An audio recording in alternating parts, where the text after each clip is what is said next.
All right, boys, welcome back. Oh shit, we're recording? Yeah, I'll have everything. I'll have them all uploaded by Wednesday, so you guys can go back and listen if you want prior to whatever we do next Sunday. You know what I mean? Yeah. I'll need it for science purposes. You can just DM me if you want my voice. It's fine.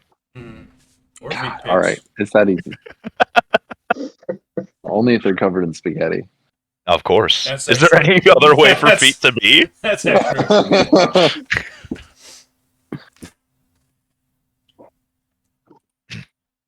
Okay, so you guys remember where we left off? A recap. What's up? What are we gonna do? I'm pretty good where we left off. So the I think I'm pretty solid. flashing red light, the Okay. scream, the next room up this way. Mm-hmm. Mm-hmm. I think that's where we called it. So who's Yep. Mhm. who's looking in? Okay. We're jumping straight in, right? Yeah. Okay. Yeah. Just- If we're jumping straight in, yeah, I will just is the map gonna change at all? I'm sorry. I'll change this over moment to moment. I guess I can now.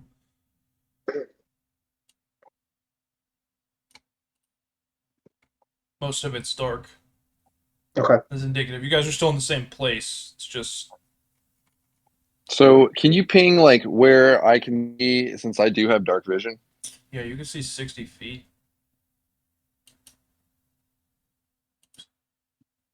Hold on. Is there anything also cool I can see with the awesome Geordie LaForge headband that I have? No, I'm glad you caught that. But My dark vision as well too. So okay, Sick. so All right. Well, I want to peer into the darkness. Tell me what I can see. darkness. I follow behind Me. Quin. All that I see. Absolute horror. You guys can see this far. Hang on a second. Okay. Okay, so you see like a metal sterile hallway, just marred. Like all the surfaces are marred. There's burn marks, rends, tears, dips, dings, all that kind of stuff. To your left, you see an open doorway.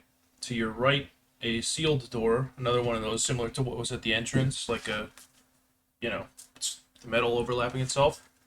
Mm-hmm. Mm-hmm. On the floor in front of you, this blue strip. I didn't fill it in, but the parting the metal like halfway through the room is blue crystal or glass-like substance that's inlaid with little metal filaments in strange geometric patterns that run like the entire length of the room.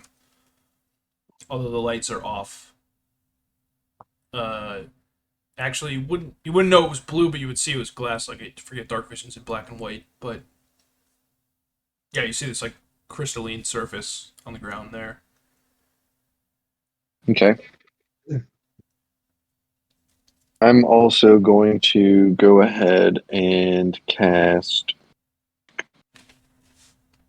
Dancing Lights. That way, my comrades who don't have dark vision can go ahead and they can see as well. All right, where do you want them at? I don't know how to ping, but like dead center between the doors on the blue carpet. So like right there. Yep. Okay. Well, I'll say that that'll light up. Um,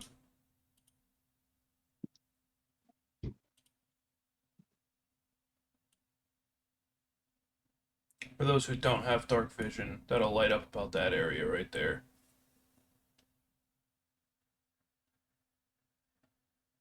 So you guys can see like totally normal in that, and it's just kind of shadow up here and further up in the cutoff parts, and then this will be shadow too. Okay. All right, guys. Well, there's a door to our left that's open. There's a door to our right. It seems that there's that one's shut. What do you guys want to do? So we go to the door to the left. Are you guys gonna like enter this hallway first off, or because you're still in the other room? Yeah, I guess Yeah. assume we're already. Yeah. Okay. Go ahead and make a perception check for me. guys are going toward the screaming. I mean, that is what we do, though. That is.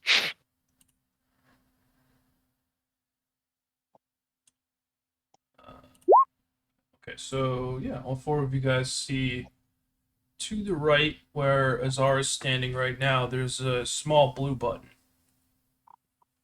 somewhat similar to the one that activated the lights in the cargo area. Stop it. By all means, don't let me have all the fun. Everybody else can hit a button as well. Did you say you hit it, Joe? No, I said for somebody to slap it. If Azar is the closest, I think he should slap it, but not too hard. Quick question: are the characters on the map, or is my thing glitching? Yeah, towards the bottom. Wait, let me see. Ah, yeah, I hit the button. Okay. As he hits the button, I say to the group, if I can survive an onslaught from Dakan, I can handle anything in front of me, and I just start walking forward. Right on. Okay. Couple of things to take note of real quick. First off, this room is on more of a slant, like downward, than the one before it, as if it's angled further into the earth or into the mountain that it's embedded in. Let me just go ahead. I don't even know. I can't get rid of the circle right now. Whatever it is, what it is. At the north end of the hallway is another one of those doors. There's not a person standing in front of it. Zuref, Eric, and Quin, the three of you see what's left of the second in command of the bandits, stacked in 8 perfectly symmetrical, bloodless little piles on top of himself. The door is shut.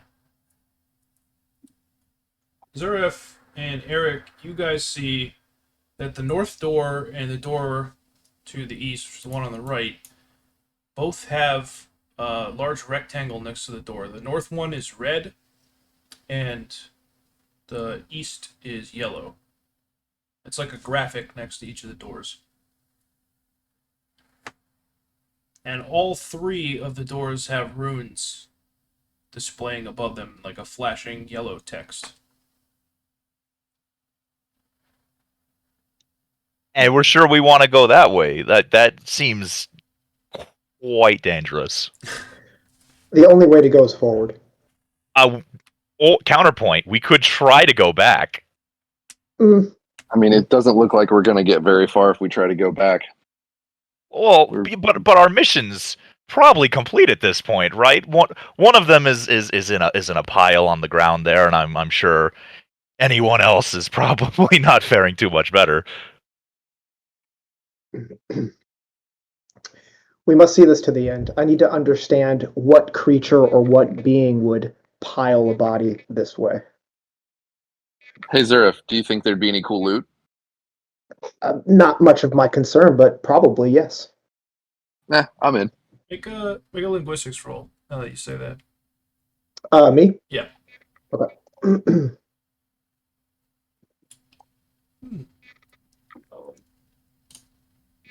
One second.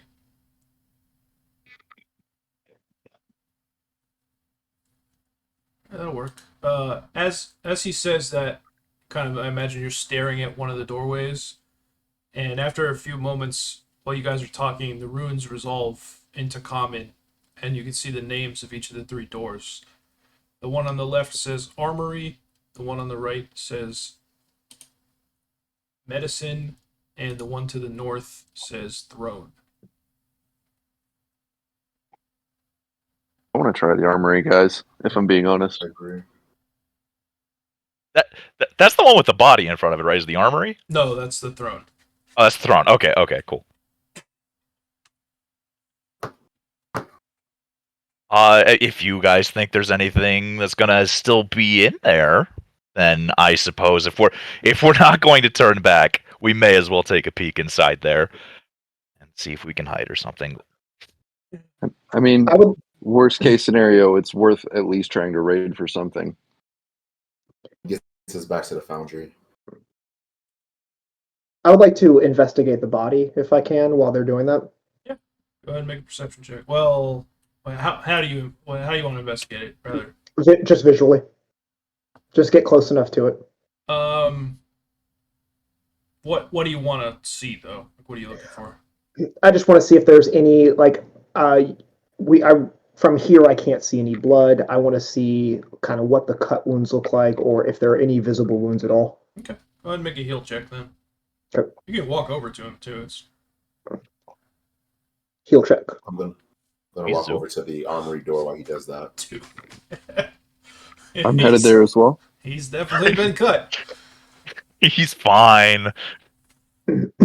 I stare over at his body unremarkably, but I really look like I'm understanding something. You could tell whatever did this, it cauterized the wounds right away.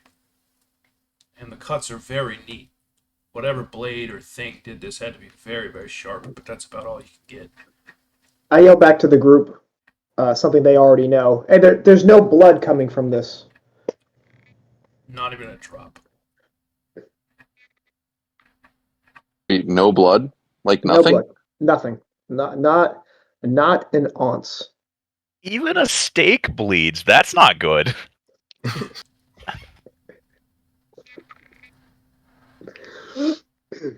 Okay. Azar, you want to go through the doorway, you said? Yeah, I do. Okay. So it's open, and it leads to a smaller antechamber, which I didn't draw. Imagine it's like a 5-foot little, almost like an airlock. The next door is wedged open partially, maybe about a foot, not even. But there's a crate, like, jammed at the base of it. If you want, you can try pulling it. Just go ahead and make a strength check. There's a crate jammed at the base of the door. Yeah, and you can, like, try to pull the door open more. All right. Is there anything in the crate of significance? Not that you can tell. It's just an open metal box. Okay. I will do a strength check to see if I can get the door open. Oh, wait. Where's strength? On the left of the main page. Ah, thank you. Oh, yeah, that'll do it. 21. I think that gets the job done. You just wrench the metal, slam it to the side. Let me go ahead and show you what you're looking at. Did that transfer you guys? Yep. Mhm. Okay, right on. Yep.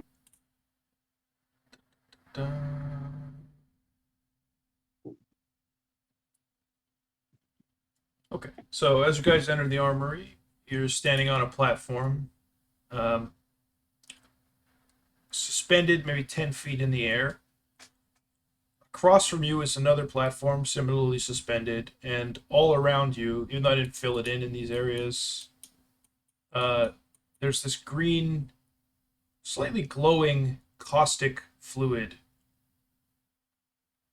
Can't exactly determine the depth, but you can tell you probably couldn't stand up in it just by looking at it. Mhm. Across the gap, although there's nothing spanning it, there are a few pieces of machinery or loose metal that are standing up that might be able to, bear weight. And running the length of the room in a couple different directions, about 4 feet above the surface of the liquid, are a bunch of wires or tubes. Seem to cascade in random directions. But somebody nimble could probably make their way across. They tried.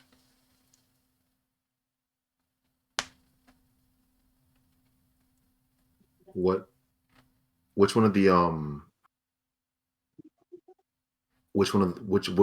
kind of check would that be to see if we can make it across? Be acrobatics. No, Yeah. I'm out.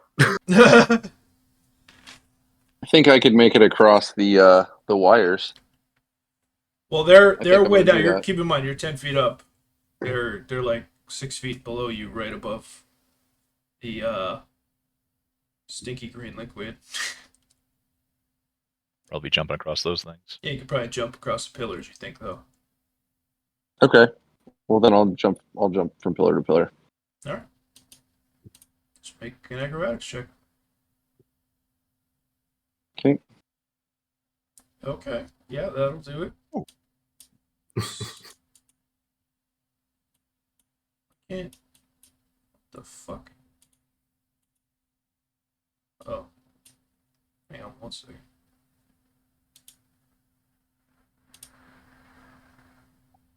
There we go. I had you guys on the background layer by accident. Okay, yeah, so that'll put you on that one. And as he does that, I'm going to walk to the edge of the platform to watch him if it wants to. It doesn't want to. Okay. Let me see if I can get it to do so. There we go. Joe, how do you navigate your way through the air? It's like a 10-foot So, 10-foot gap. yeah, if it's on a platform, probably just jump, leap, and like probably I probably jump with both feet out, hands up in the air, holding one hand holding my sword because it's on my back, so I don't want that flopping all over the place. So I just run and take this big leaping jump, land on the first platform, kind of skid my feet a little bit, and then look back and smirk. Nice. All right. You want to go for the next one? Yep, go for the next one. All right. Let's make another check. I like how you smirked even though you have a mask on. I know. Okay, yeah, 13 will do it. So, how do you make your way to the second one? So the second one, I'll crouch down really low and then just spring forward into the air as high as possible, almost like this really big kind of like gazelle-like jump, arching really high, land on the next one. All right. So it's about 15 feet to the final platform. Go ahead and make one more check.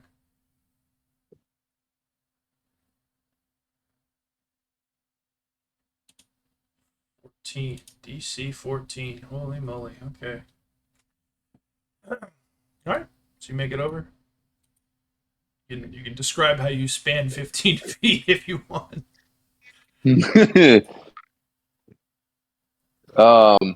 Let's see here. So, Jesus.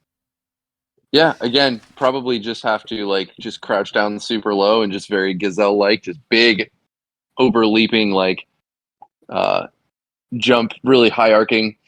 I would say that when he lands almost close to the edge, but with landing just with enough confidence that didn't really give it a second look and just kind of kept walking forward. I walk up to Azar and ask him, do all your people jump as gracefully? What makes you think we're of the same kind? Demon boys is what I heard you say earlier. I asked you not to say that again. We're different. I don't know exactly why you can jump as so. Great, thanks. And then after I see Quin land safe, I yell out, "What do you see?" To your right, Quin, is a small pedestal that has a single operable button in the center of it. It's that red thing. Yell back that there's a button here. Should I push it? You didn't jump for nothing. Okay, sasshole. I push the button. All right. As you do, a moment or so after it releases, there's like a thunk below your feet, and with a hiss, a pneumatic bridge boom, boom, boom, boom, boom, boom, boom, boom, spans its way across the gap. You guys can walk over it. I bump past Azar and start walking forward. I push him into the ass and start walking forward. I cross my arms in kind of disappointment. I cross my arms in disappointment when I see that for the third time now, Zuref is now bumped past Azar. He's kind of snarl and walk over. As you get maybe midway across the bridge, I imagine you guys are kind of walking in column. The wall behind Quin starts to lift up into the ceiling itself. I call back to G. Eric. Are you coming or? Yeah, I was just wandering. I was just wandering outside the area, just looking for looking at the other stuff. But yeah, you know what? Let's slide on in. Let's. I'm in the black now. Okay. Yeah. I'm right back there. That's right. That's where I am. I'm on them. Okay. I mean, you guys can like walk forward, and there that slashes the door. So just ignore that. You guys can move in. Azar, do you step up next to the two of them?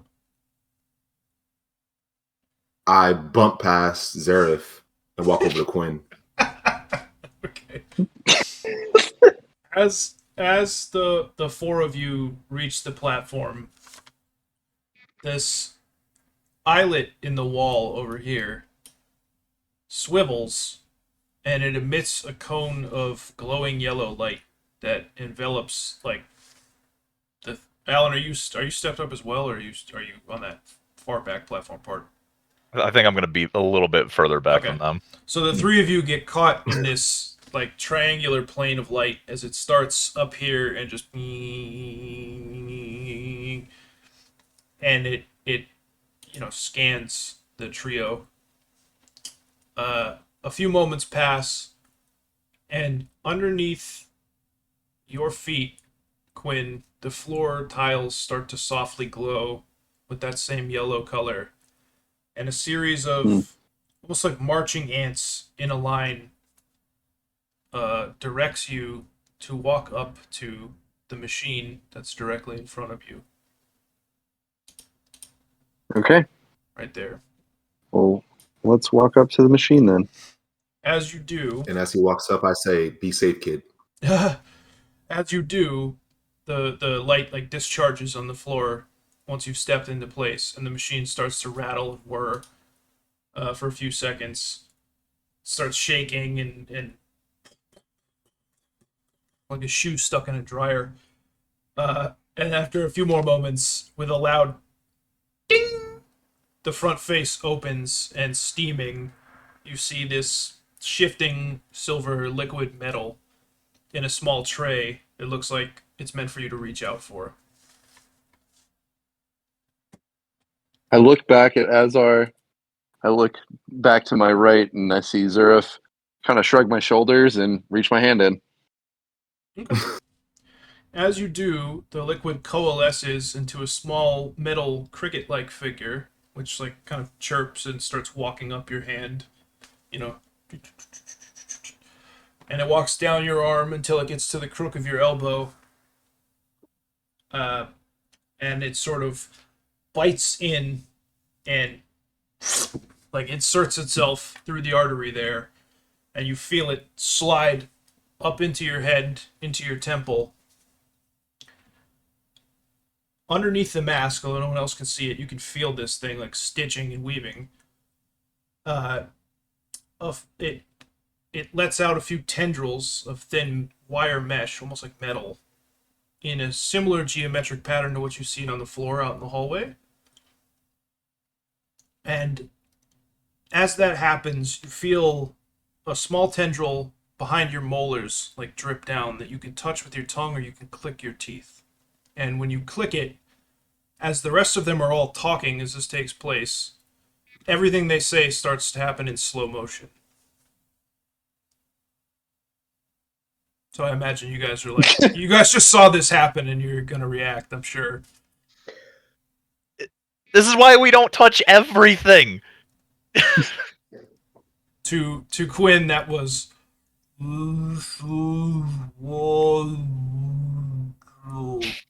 So at this point, I'm just like grabbing, like head in hands, eyes like super wide, sweating probably profusely, kind of shaking a little bit, and kind of like looking down at the ground, trying to figure out what the hell is happening in my reality right now.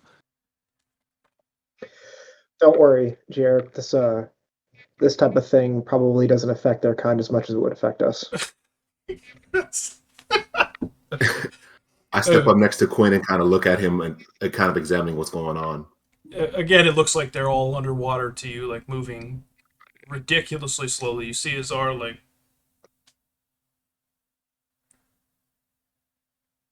And after a moment for you, about 10 seconds has passed, it just slams back, and you hear all of the rest of the conversation at once, and he's like immediately right up next to you as you feel exhausted, just like you just ran a marathon almost.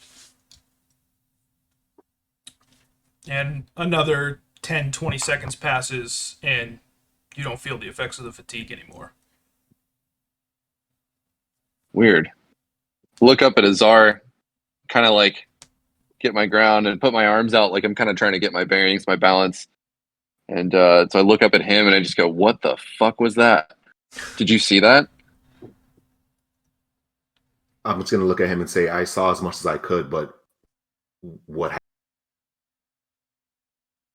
What do you mean, what happened? Did you guys, no one saw that? I look around the room kind of like, am I crazy? My back is to you. I've already turned around.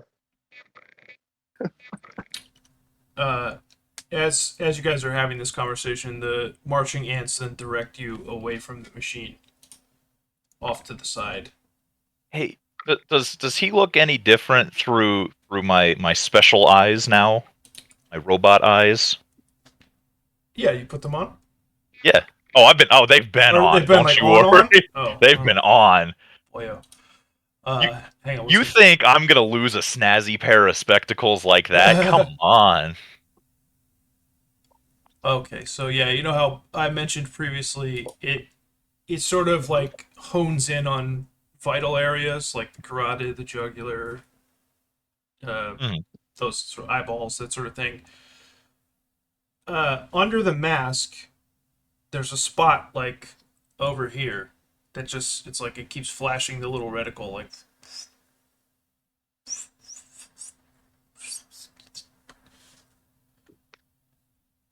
Oh, that wasn't there before. Yeah, you can't see detail, but there's something, clearly. Oh, there is definitely something rattling around in your head, I think. What do you mean?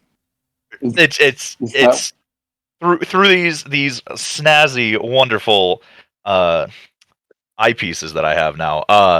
I can see that there's something just kind of moving around in your head. It doesn't look too great. Doesn't look too great. Do we need to kill him? Whoa, that's a little extreme. That's a little extreme. No, it's just something to probably be very concerned about.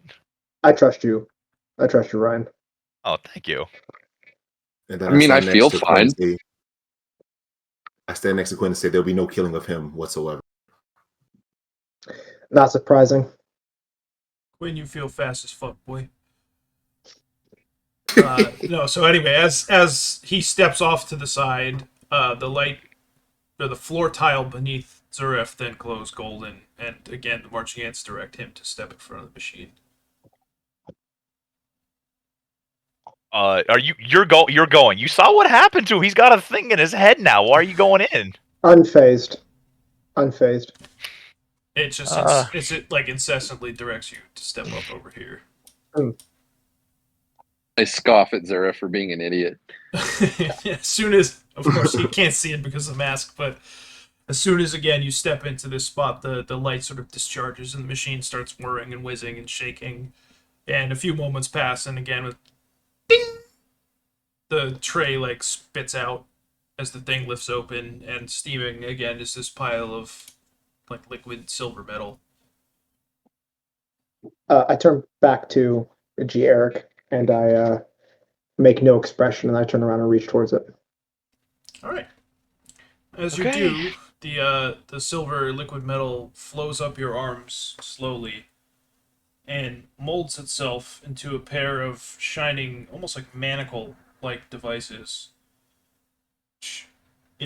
They're nice. They're solid metal, but they're very light, almost weightless. But they're very conspicuous. You think, man, someone could see these a mile away. And as soon as you have that thought, as if reacting to it, they sort of morph and take on color, turning into a familiar pair of red and gold yellow bracers.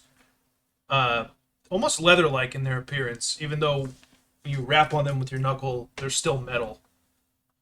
You can tell they're hard to the touch, and once they finish transforming, you feel invincible.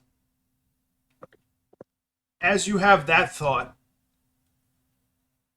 filaments of this metal, these tendrils from inside the bracers, dart into your skin and fill like every inch of free space, muscle, tissue, organ, whatever, as you're like beefed up from inside. And about 10 seconds later, painfully, you just feel them like retract back into the manacles. Got it. But you felt rock solid when they were active. I have the biggest childlike grin on my face, looking away from the party, but immediately suck it back down and turn and look emotionless as if nothing happened. Again, the floor tile directs you to step out of the way. Does his wrist thingies have the same kind of glow that Quin's head does now? Curiously, they do not. Oh, okay. You got lucky. Yeah, as Gieric is looking me up and down, I cover my crotch with my hands. It's not a vital area for you. I don't see anything. Oh! Ha All right. Again, once more, the panel underneath Azar glows with that same golden light and directs him to stand in front of the machine. I look at Quin and say, "Let's see what this." Oh, that's how you ping. Sorry. I look at Quin and say, King, what are you "Let's see what this talking has in about, store for Azar? me." All right. So again, you step up, the light discharges, the machine activates. A few moments later, it spits out similar quicksilver liquid. What do you do? For a moment, I stand there looking like I'm deep in thought with my hands clenched. And then I kind of snap out of it and kind of snarl and put my hand towards the metal, the liquid metal. Nice. So as you do, it like flows up around your arm, almost sinuous like a snake, wrapping around the forearm, down your shoulder, down your torso, and splits when it reaches your legs, as it wraps its way around both of your boots, more like the soles of them, and you see, or you feel rather, two large tendrils from each, one from each, like slide up into your calf from behind and up into your thigh, like along the side or along the IT band. And when the stinging goes away, you feel much faster than you normally would be. Okay. You want to try to run? So yeah, I look back at Quin and I even look at Gieric, totally ignoring Zuref, and I kind of give a smile, and then I just try to run around the room. Okay. Yeah, like I imagine the little marching ant lights will like direct you to like go. Psh, psh. Like it'll just keep doing that Okay. to get you to move. So there. I follow the lights. It's down out to towards the bridge. Yeah. All right. So I cut over and I run all the way down to the other side of the platform. Okay. Do you are you jogging or do you like dead sprint? I dead sprint. Okay. As you do, you feel like you're flying positively, like moving considerably faster than normal. And as you look behind you while you run, your footsteps are elucidated in trails of flame, almost that vanish after a moment. So I I look at the trail and I just go, nice. Sick. What-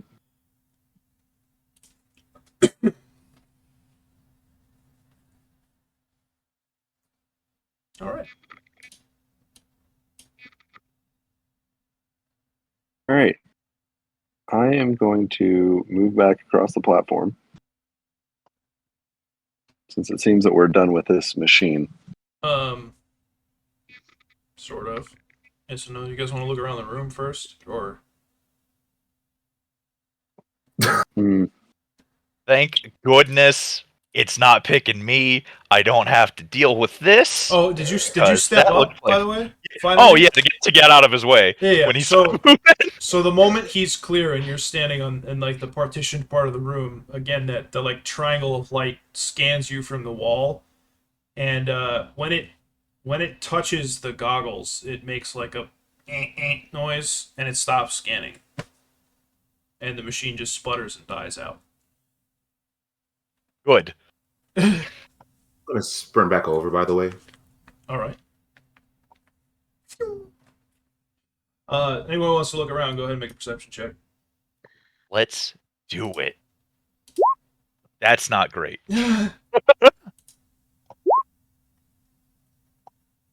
What, did mine go through? Okay. Let's see. Okay, so yeah, the three of you guys are blind. But as Azar is like flying back over, something kind of catches like your eye on the ground. You get a glimpse of glass on tile, and you turn and look, and there's a small vial of purple fluid just kind of sitting there near an open cabinet. It's like up against the back of the wall. Where exactly? Like where I'm standing? Yeah, basically where you're standing. All right. So I look at the purple vial, and I kind of glance at Quin, and I look back at it, and I crouch down and I reach in to grab the vial. You said it's in a glass vial, yeah? Yeah. All right, yeah. So I reach down and I grab it. Okay.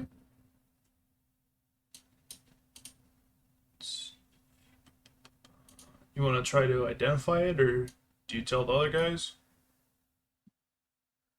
Yeah, yeah. Well, yeah. Let me try to identify it first. Okay. Go ahead and make either Arcana or Engineering, whatever's higher for you. I'll do Arcana. Bitch. It's not gonna do it, unfortunately. She's like, So then I kind of yell back, does anyone have any idea what this is? Let me see it. I'm gonna walk over there, try to inspect this thing. Some And war where was eyeball. Arcana again? it would be Knowledge Arcana, probably one of the first knowledge skills. If not Oh, the there it is. first.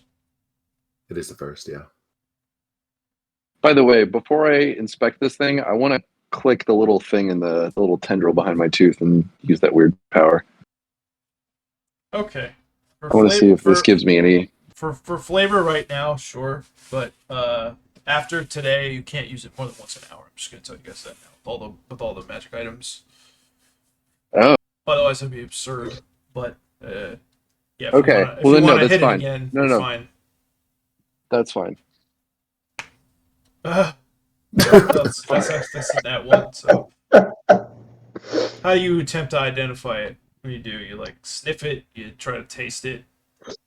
Yeah, I want to like have it in my hand, and I kind of just like stick my tongue out and just like barely touch it. Like lift up the mask just enough to like stick my tongue out and kind of like give it a little lick. Roll a d20 for me. Fuck. I hope you just Is that just r/20? Do /R 1d20, or if you can see the toolbar on the left, there's a 20-sided die icon, and you can actually click that, and then like click any die you want. Oh, okay. So 1d20. Yeah. There we go. Okay, so I actually rolled an 8 on mine. Don't ignore the one that rolled in roll 28. Okay. Rolled an 8 on that one. So yeah, you're fine. If a little bit grossed out, you're like, oh, it tastes like something foreign. In our world, we'd know it as plastic. You guys would have no idea what that is, but just a disgusting, otherworldly aftertaste to it. Alright, let me get some expert eyes on this baby because, knowledge and all that. All right. Go ahead and make an engineering check. How'd you know I was going to use that one? Because you don't have Arcana, I'm pretty sure. 14? Yeah, 14 will do. It's DC 13. So as you kind of like swirl it around in the tube and like waft some of the scent out, you've seen this before, dealing with alchemical things as one does in Alkenstar. You know this is bloating solution, which is so a weaponized enzyme for dealing with creatures that are made of ooze. It sort of like slows them down. It stops them from being as effective in combat. Oh, you should not have tasted this. It's to deal with like gooey creatures, I'll say. Huh. Okay. Yeah. Hope Here you guys go, have Azar. You kids. can have No, it back. just kidding.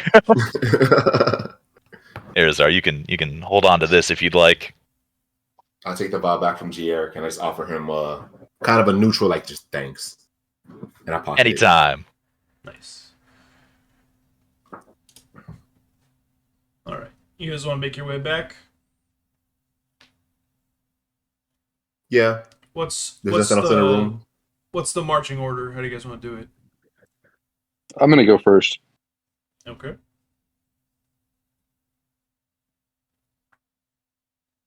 I'm gonna follow suit.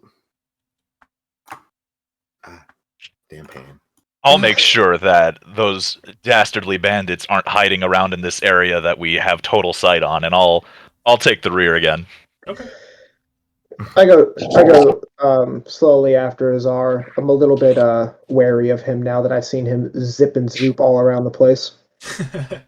Yeah, speaking of which, the other guys, you guys don't have passive benefits, and I'll explain this later. Azar, functionally what your item does is it gives you 5 extra move speed, or if you're double moving, it gives you 10 extra. Thank you, sir. Sick. Flying it perfectly. So, Eric, as you are about to exit the bridge with another ding, the machine, kind of rattles off, and instead of the front bay opening, a small armature pops out of the side, holding a similar rectangle to the one that they found in the storage room earlier, except instead of being red, this one's yellow. And it's like holding it out with a claw arm. Oh. Well, it would be rude not to. As you approach, it just lets it fall. Okay, snatch that sucker right up. Okay. Beautiful. Let's head back into gangway. Okay. Real fast again, just for my benefit. What's the what are the other colors? So, what do you mean? The one we were in was the blue one, right? No, there was no. The door was already ajar. Oh, already So, okay. as far as you So can tell, and there's like a scorch mark Well, where the card used it was to a be. door. one's red, one's yellow, right? This one's yellow. This one's red. Okay. What color did I just get again? I'm sorry. You just got yellow. I think Joey. Okay. I think Quin has the red one. Sick. Right. I believe so. All right. Alright. Let's get out of Well- that room with the very bad smelling liquid. I'm assuming with all the fumes and stuff. Am I right? Go ahead and make an engineering check. So I should have you do this as soon as you walked in. Oh, okay. Well, Average. Yeah, you don't know what kind, but that was definitely some kind of acid. It probably had like a smell of, hey, don't swim in this. Absolutely, yeah. So my character can clearly see like the door in front of us, right? Yeah. Like to the right. Mhm. Okay. I'm gonna ask. Hey, G. Eric, what's that yellow thing you picked up? Do you think it's has anything to do with that yellow thing on the door? I don't know. Maybe. We could try. That sounds like a decent idea to me. Let's do that. Awesome. Collaboration is the key to success. Also, real quick, so the blue button that Azar hit earlier, what did that do for us? Turn the lights on in this place. Oh, okay. So we're all lit up. And activated probably the smart floor that again, as you guys are walking towards this door to the right, it's like directing marching ants this way. Even though you guys are free to do what you want, I'm just saying. Alright, well, we're gonna hold up the yellow rectangle. Is it like completely opaque, or can I see through it, or? It's similar to the crystal structure on the floor, where it's like this glassy thing, and you can see geometric patterns and inlays inside of it. Alright, I'm fiddling with it like somebody would a phone, trying to look for a good camera angle, just like going back and forth with it, like near the other yellow thing, just being like, does this do anything? Hello? Yeah, make a perception check. Absolutely. This is gonna be the one. Oh yeah, that'll do it. Okay, so below the rectangle, about a foot, almost at waist height, is a small half-inch notch. And it looks about card-sized. Which I wouldn't have seen if I wasn't fiddling with it like so. This is all very technical. Yeah, It's okay. Almost looks like part of the wall itself. It might have looked like I was goofing around, guys, but I was really just making sure that this fit exactly into there.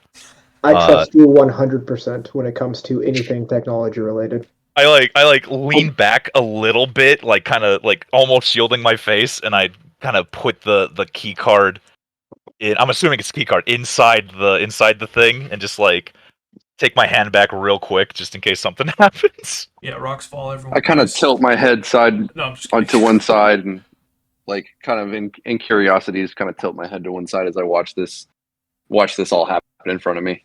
I'm used to like guns exploding and stuff. Yeah, like right. I'm not like, taking any. There's consequences to actions and stuff. Yeah. So as you put it in and like quickly rip your hand back, the door just opens with a hit, like, psst, and the doorway just pops open.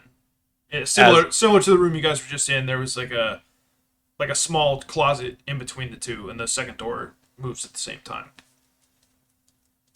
Like I said, I had it the whole time. After you guys, if you'd like to explore this new room as well. I, in a dead sprint, run to the doorway. Okay, I didn't draw this one because this is a bit of a contingency. As fast as I can. It's just like a big open room. To the far wall, right, like directly opposite of where you guys are in the doorway, are 4 man-sized, I'm gonna say tubes. 3 of them are broken. One's knocked over. The other 2, where there's a glass cylinder, they're like the glass is shattered. The 4th one is intact.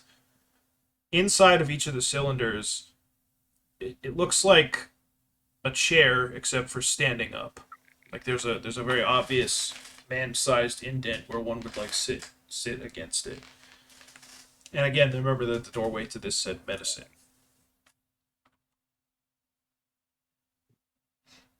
Wonder if this has anything to do with that purple goop that Azar found.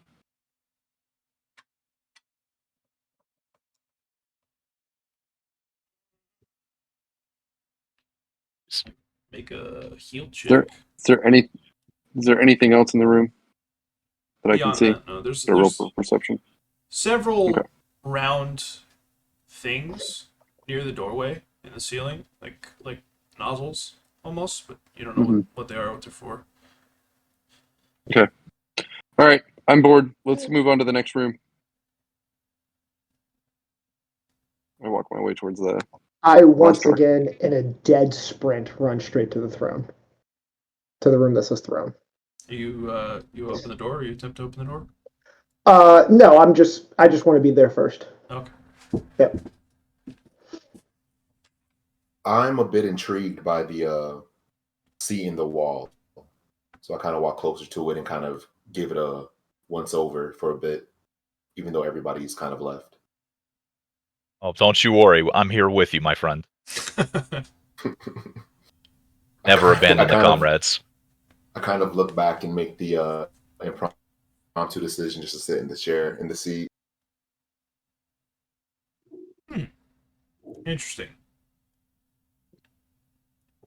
As you do, a similar triangular pane of light kind of gives you like a once-over, like and it changes from yellow to green, and a line of marching ants direct you away from the seat or the pod. All right, and then I follow the line. It just like sends you back out into the hallway towards those guys. Righty. Well, that's odd. I would like to pick up this corpse in front of the door and chuck it to the side Do you and grab start opening the door. all 8 pieces, or do you? Is it like stacked up in a? Yeah, they're like like if you cut a piece of Spam 8 times. Yeah, I want to full bear hug it and chuck it to the side. All right. With a thwack, Sure. As he picks up those that pile of person, I'm gonna kind of put like a hand up to my mask a little bit, like almost like I'm kind of gonna be sick.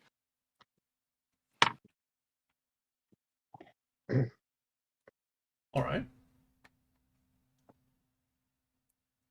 They jiggle in ways they shouldn't jiggle. The human body is not meant to move like that, certainly. Very interesting. I'm unfazed. Psychopath. The guy from Deathlock. Oh, God. All right. Who's going to do it? Oh, I want to rip that door open. Okay. I noticed that I noticed at this point, right? Like there's the red thing, the little red card, and I know that I have the red key card. So since I just saw G. Eric do it, I'm gonna walk up, kind of brush past Zuref, and say, "Excuse me," and then I'll just take the little red card out, and I'm gonna push it in to the slot that's probably on this door. Correct? It's the same kind of a slot. Yeah. Both of you guys roll initiative. Let's see who goes first. Not to fight, just to see who acts first. Oh, wow. I have a feeling Ruin. one of you is going to go. Yeah? Okay. So, yeah, Quin just kind of like, out of the way. As he pushes by me, I just nod at him. Very friendly.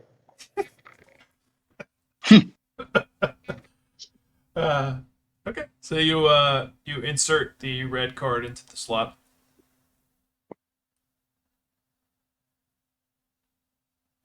Yeah? Yep. Okay. Yep. Well, I don't pull my hand. I do it a little more confidently than G. Eric did with the other one, though, seeing as how G. Eric was kind of like a little bit scared of it. I kind of just like, here we go. Hey, it's your hand's funeral. Alright, so you hear the like click, and then the door starts to open again, the pneumatic like psh. As you do, you notice that there's a series of doors, not just one more behind this, but there's like 8 of them. And each one slowly in turn. As this happens, the voice of the bandit leader just like fills the space around you.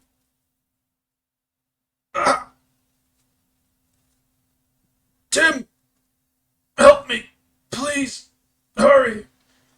And then there's a squeal of like what we would know as static, and the voice cuts off as the remainder of the doors start like snapping open until finally they do.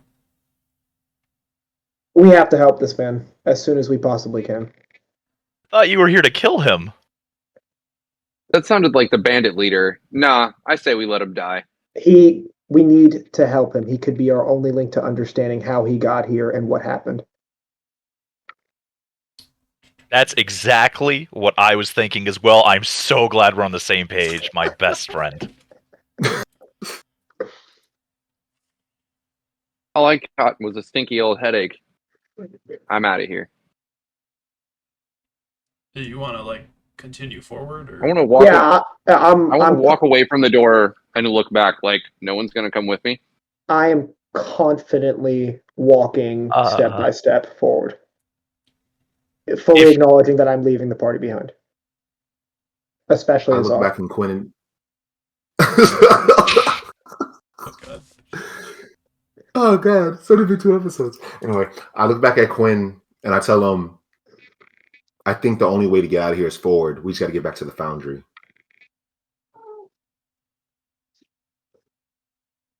Also, we've Big been sigh. through a lot already. We should probably stick together because what's the golden rule that I've established for right now? Collaboration is key, right? Buddy, why don't I you just just go let follow out a your big friend? sigh, droop my head, and kind of slowly start walking back towards Azar. I definitely smile as I hear that, but no one can see my face.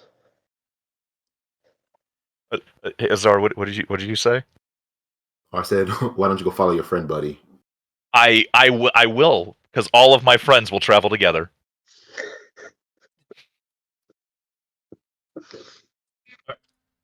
I'm gonna take us through to the next room. So you walk through like the little hallway with the 8 doors in it. Yeah, I'm never broke Strud. Awesome. Okay. Let me know if everybody can see this. Yes. Yep. Yes. All right. We need a little flavor description real quick. So once you get through the final doorway, it's quite the sight. Well, the area you find yourselves in is a large circular room. You can see the remains of a huge wraparound window at the far face of the wall. Beneath the shattered glass are a number of mechanical, basically computer banks. But you wouldn't know that, but you would know they're similar to the thing that Eric fiddled with in the cargo bay. Most of them are non-functional, but the ones that aren't have random like glowing lights and switches or little instrument panels occasionally spark every so often. And there are several seats and like desks that adorn the room that you guys are in. All throughout, black wires are hanging from the ceiling, going from various panel to panel, and you see from the center of almost the center of the room, a few of them seem to be coming down and touching the bandit leader, whose back is to you guys. And as you study the cables for a moment, you see that some of them are moving, and some of them are dripping with this like black viscous goo.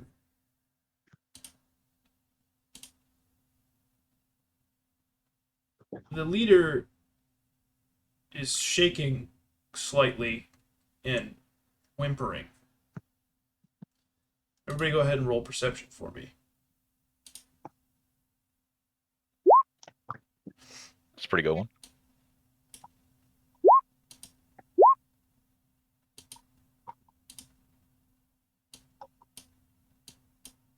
God damn it. 1 second. Nice Sorry. crit, Azar. Thank you.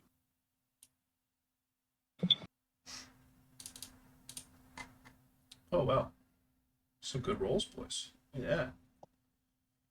Okay. Yeah, so all 4 of you hear him saying, like, help me. Please. Right, Eric, Azar, and Zuref, you guys all see there are 2 of these like wires directly inside of his chest, writhing around underneath his skin. And there are 11 more in total that look identical to it hanging from the ceiling. After a few moments, he like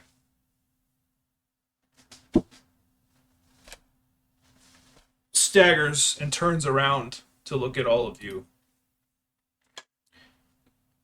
And his jaw breaks as you see something under the skin like push it.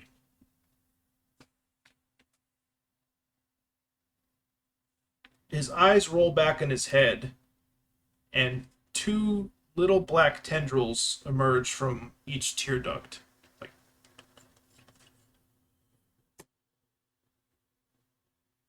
he raises his right hand slowly, painstakingly slowly, almost uncoordinated, and points at Zuref and says,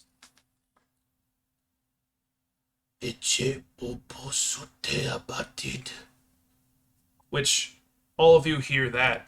Zuref, you hear him say, at long last, freedom.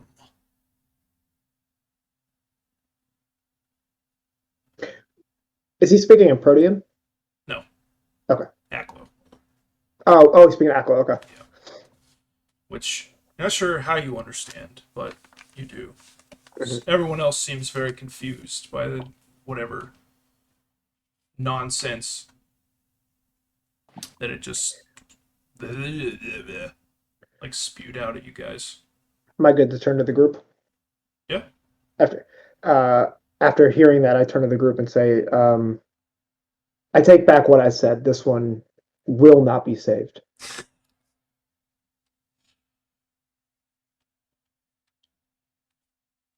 All right. Anybody else want to react? At this point, have I walked through the door? Oh yeah, Right. you guys are all in there, pretty much. Okay, well, you said that only the three of them had seen it, not me. So I assumed that I was more closer towards the door and hadn't really gotten the full picture yet. They were the only ones who could tell that like they could spot the individual tendrils of whatever this thing is. Gotcha. You could hear and see just about everything else going on. Okay. Guys, what do we do? Fast, quick, and to the point is what we do for this one. From Whatever this is, it's talking about freedom, and it's not coming from the bandit leader. from behind in common, you hear it say, "You."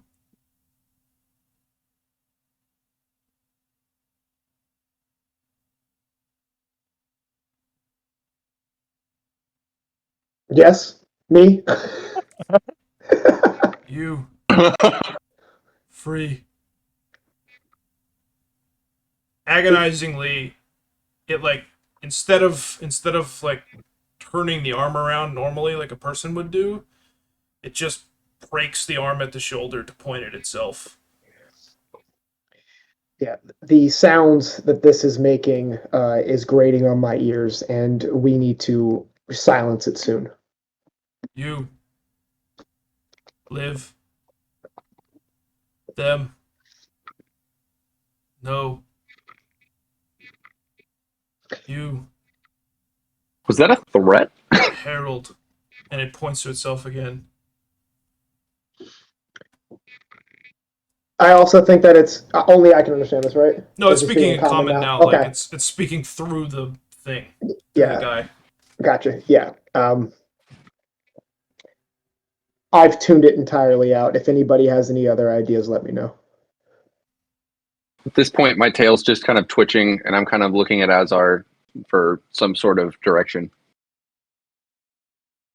And I'm kind of just staring at this being, but then I quickly put my hand on my sword cane and kind of bring out the cane part of it. But I don't unsheath my sword as of yet.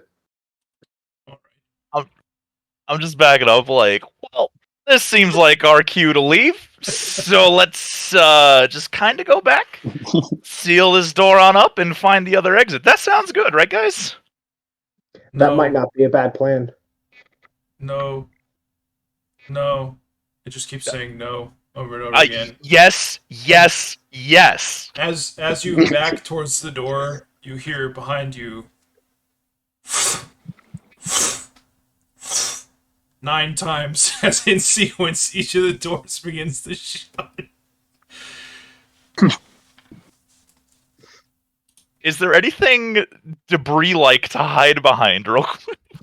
Yeah, there's like a instrument panels and things all over. Wonderful. Let me put you guys here in the back as well. You can maneuver yourselves wherever you deem appropriate. I think you probably got the placement down pretty correct.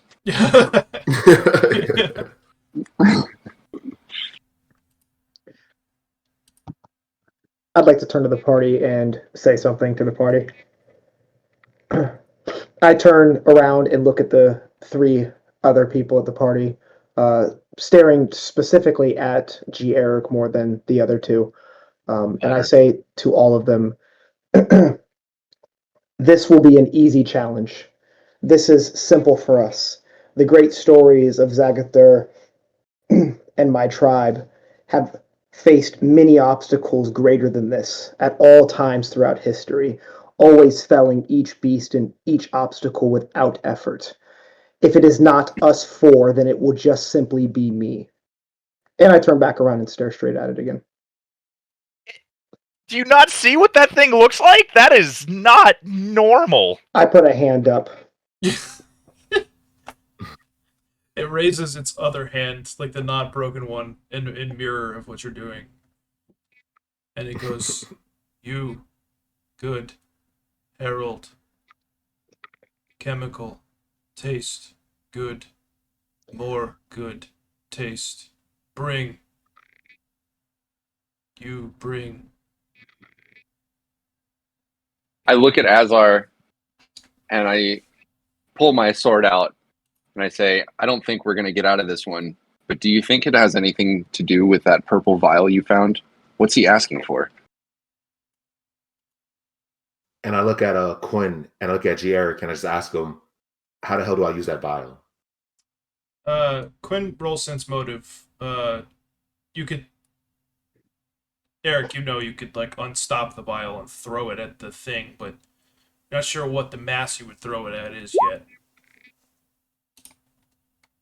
Okay, I think we'd have to figure out the best place to throw it, because that ooey gooey monster kablooey, as I like to call it, is it there's not a lot of it, but I think we gotta target it right just to make sure that it's the most effective. Well, there's a lot of it. It's just all over the place. Oh no, the vial stuff he has. Oh yeah, gotcha. Yeah. Yeah, Quin, you can't determine specifics, but looking at how the bandit is like consciously still writhing in agony and is starting to like wither under the effects of this as another tendril like slides its way into his collarbone and into his body, you have a pretty good idea what it's talking about.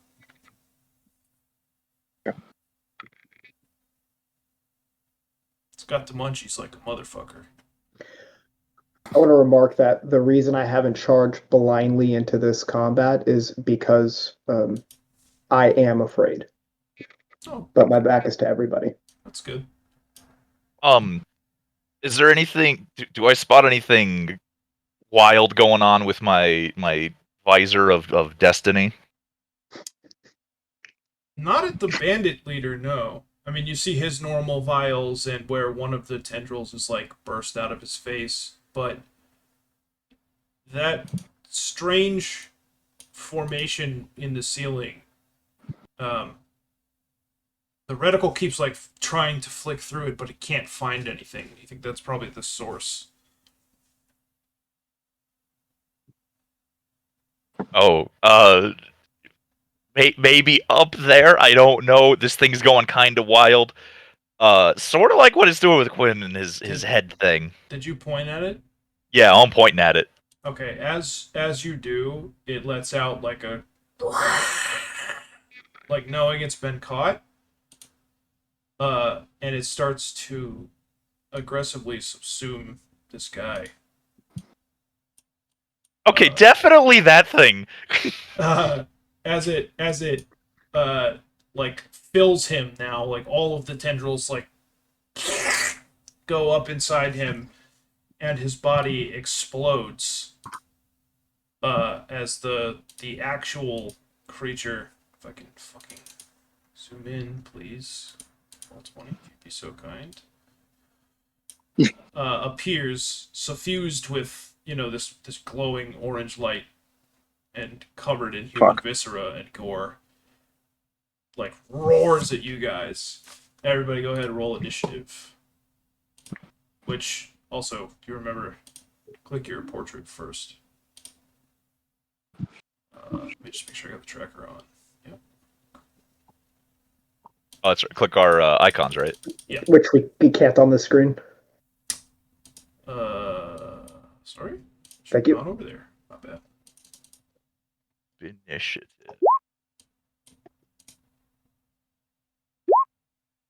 Hey, we fast as this time. Yeah. We were slow as molasses last time.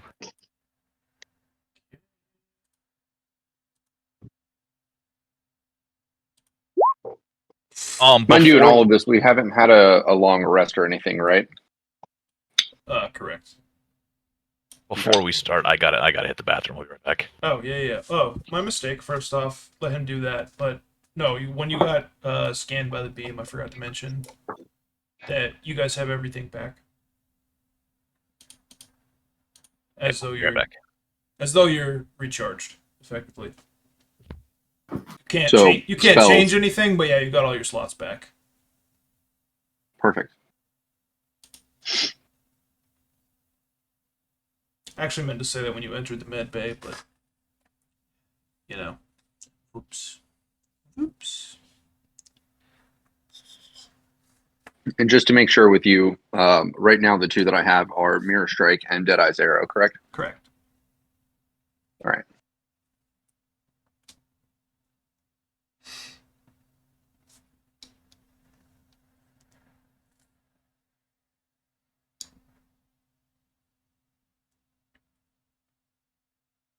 So effectively, to iterate what the item you got does too, by the way, is Yeah, I would really love to know. once per combat, it lets you avoid taking damage by making a reflex save. Hang on, let me queue up the thing just so I got it. It's reflex tuner, so yeah, once per combat and or once an hour if you're out of combat, you can roll a reflex save to avoid taking damage or take half damage on a crit, and you get a free 5-foot step. That's in addition to your full movement and the 5-foot step everyone gets on their turn if they want to take it, and you can use this when it's not your turn. Oh, okay. Yeah. So, did you ever watch? Do you remember Cyborg 009, the anime? Kind of, yeah. Remember the one guy that had the thing where he could click his tooth and move in super fast motion? Yes. So it's It's basically that. the same Devastan. Yeah, it's Sandy from Cyberpunk. Yeah, exactly. But just in my tooth. Yeah. So no one can tell when I'm going to use it. Correct. Awesome. And technically, the attunement was the me being like all headachy and weird for a minute. Yeah. And it fatigues you for 1 round afterwards, which is 10 seconds. And fatigue So is that is should a debuff. that should be back up then by this point, correct? Yeah, I'll say that like that shit didn't count the first go round. Okay. It was like trying to get you to fire it on purpose. Hello, I'm back. Had enough juice in it that it could go twice in this case. Sweet deal. So yeah, Alan's and Kurt's are passive. Yours and Zach's are active. How about that? To iterate too, Zach, what yours does is again once per combat or every once an hour outside of combat. At will, doesn't have to be your turn. As a free action, you can activate the bracers, which you roll 1d3 and you get however much temporary hit points, and then at the end of that round, you take half that number, minimum 1, as damage. Okay. If that makes sense. It 100% makes sense. It's some Huskar out here. Exactly. Yeah. They're bracers. They're Dota bracers. Yeah, they're bracers. Yeah, they're what is it? It's the purple one. It's It's not armlet yet. It's it's close to armlet though. It's gonna turn into it, definitely. And mine are just the glasses as long as I'm wearing them, right? No. So yours specifically, I put this on your sheet. I didn't put this on anyone else's yet, but you found them first. You are +1 to confirm crits on like when you crit. Hell yeah. So Roll20 does it automatically, but like let's say you roll a 19, that would technically hit. Okay. And all of these items will scale, but for now they're freebies, so. Okay. Cool. Yeah. Alright, everybody ready? Yep. Yep. dokie. G. Ryan, you are up first. Okay. So, in a move that would shock just about anybody that is watching, we're gonna book it over here. And we're gonna hide behind this thing Yeah. and pull out that thing, the gun. I'll say you guys all have your weapons out. Okay, then we'll just we'll hide behind this thing and give a thumbs up to everybody else. Like I'm here. I'm here with you. Okay. But looking more than slightly panicked. As you should be. It's good. And that's it for me, I think.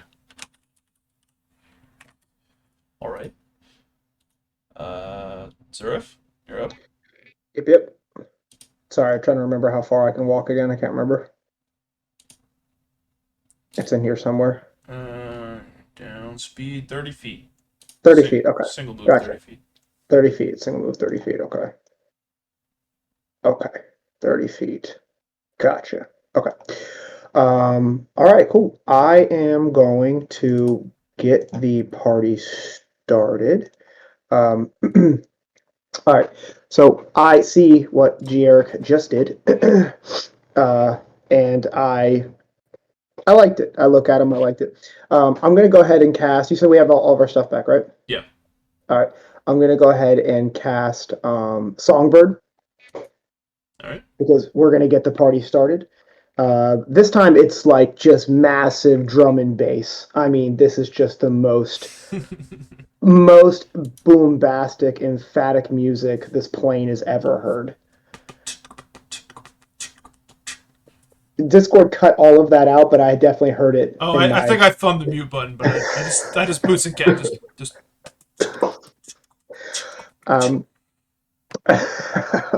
With that, after casting that, I will start doing Inspired Rage, casting my Inspired Rage Bardic Song. Okay. Same as last time. Anybody that wants to take it, go ahead and mark it on your sheet. This one's going to be oratory. So I am going to reiterate the speech I had earlier, and I'm going to turn to the two behind me and say to them, "This is your only chance to prove yourselves, or you're going to take that speed and nimbleness and just simply run away." With the song banging in the background, of course. And then I am going to gingerly walk over to Gieric. I'm sorry, real quick. What's the effect of that song again? The raging? It's like +2 strength, +2 con. I'm pretty sure. It's negative AC. I know that. Yeah, it makes you slightly easier to hit. So yeah, +2 bonus to strength, +2 to con, +1 to will saves, -1 to AC, which is functionally useless for you. Yeah, I was gonna say, can I enjoy it without taking the benefit? Correct. Like, can I enjoy the music? Yes. Okay, yeah, good. Songbird's just increasing. Songbird brings music into the realm, and it's just increasing how long my performance goes for. Okay, because it's kind of a banger. Yes. I'm digging the music, but I'm not going to take the. I'm not going to accept the blessing from it. All right. So it makes you do more damage, and it makes you beefier, but slightly easier to hit, effectively. Yeah, if you're unaware, Mr. DM, I am not the beefiest person here, so I don't know that I want to take any hits. You also have a startlingly high AC of 17 or something, naturally. My AC? Yeah, it's supposed to be higher than 15. Why is that low? What is not on? Why is it not pulling your decks properly?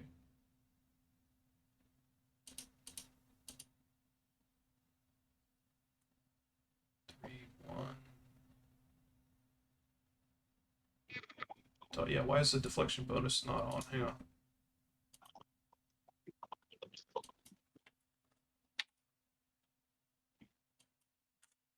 There we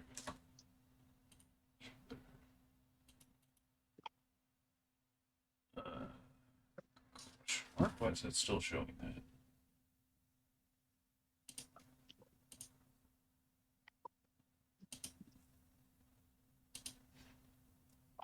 definitely supposed to be 16, I'm pretty sure. Oh no, it is 15. Never mind, I'm stupid. Alright. Ignore that. Alright. Will that conclude your turn? Barbarian. Yeah, that concludes my turn. Okay. Quin. No, what is it like? Sorry. Azar, you're up. So after hearing Zuref say something about us having to prove ourselves, my eyes go a bit more brilliantly, as if I'm a bit enraged already. Nice. And I start to clench my fist again, and you see like a vein pop out of my head in anger. And I snarl at him. I say, I have nothing to prove to men who are locked into a trunk. But in that moment, I do accept Songbird, as I'm already a bit enraged. And wait, that's a condition, correct? Yeah, Raging Song. Songbird for him is a spell that lets him do it for free. It's inspired rage.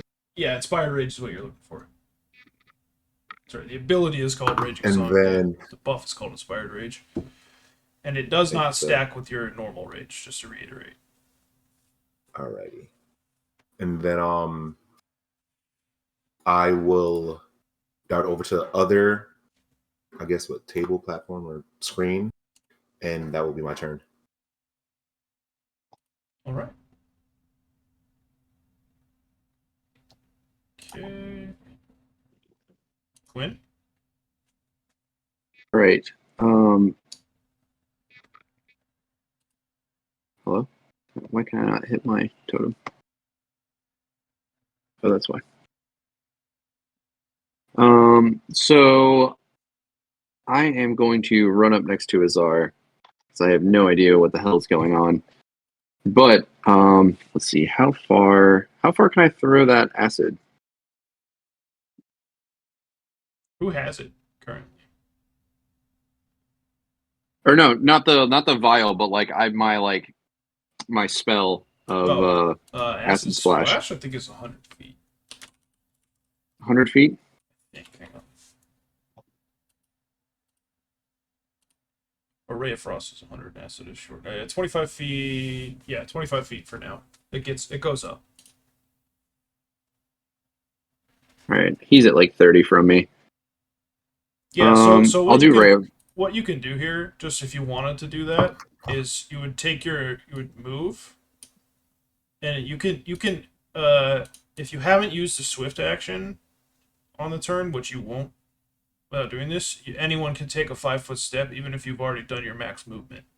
So you would move to there, cast, and then take your 5-foot step, like back that way. Or Okay, well that's exactly what I want to do. Okay.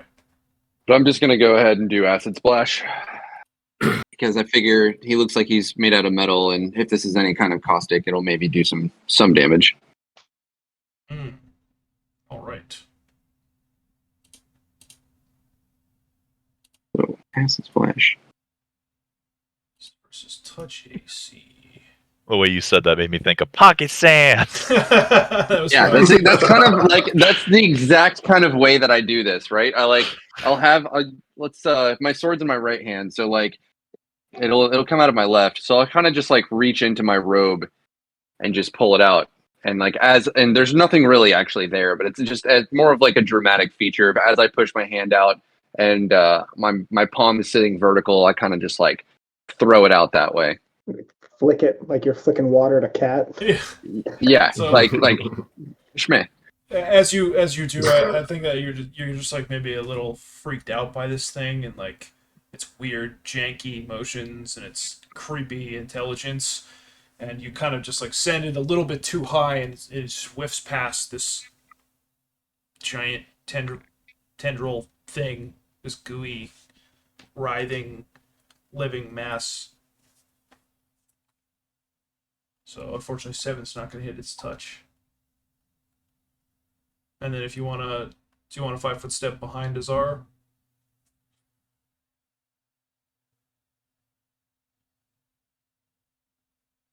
Yeah. And my turn. Okay. I kind of like jump behind Azar, and I'm kind of like take both hands like from his like kind of his lat and just kind of like peek past it just to see if the acid had done anything. It melts the metal panel behind it, but no, the thing looks otherwise intact. It just sort of like lets out And a bestial roar.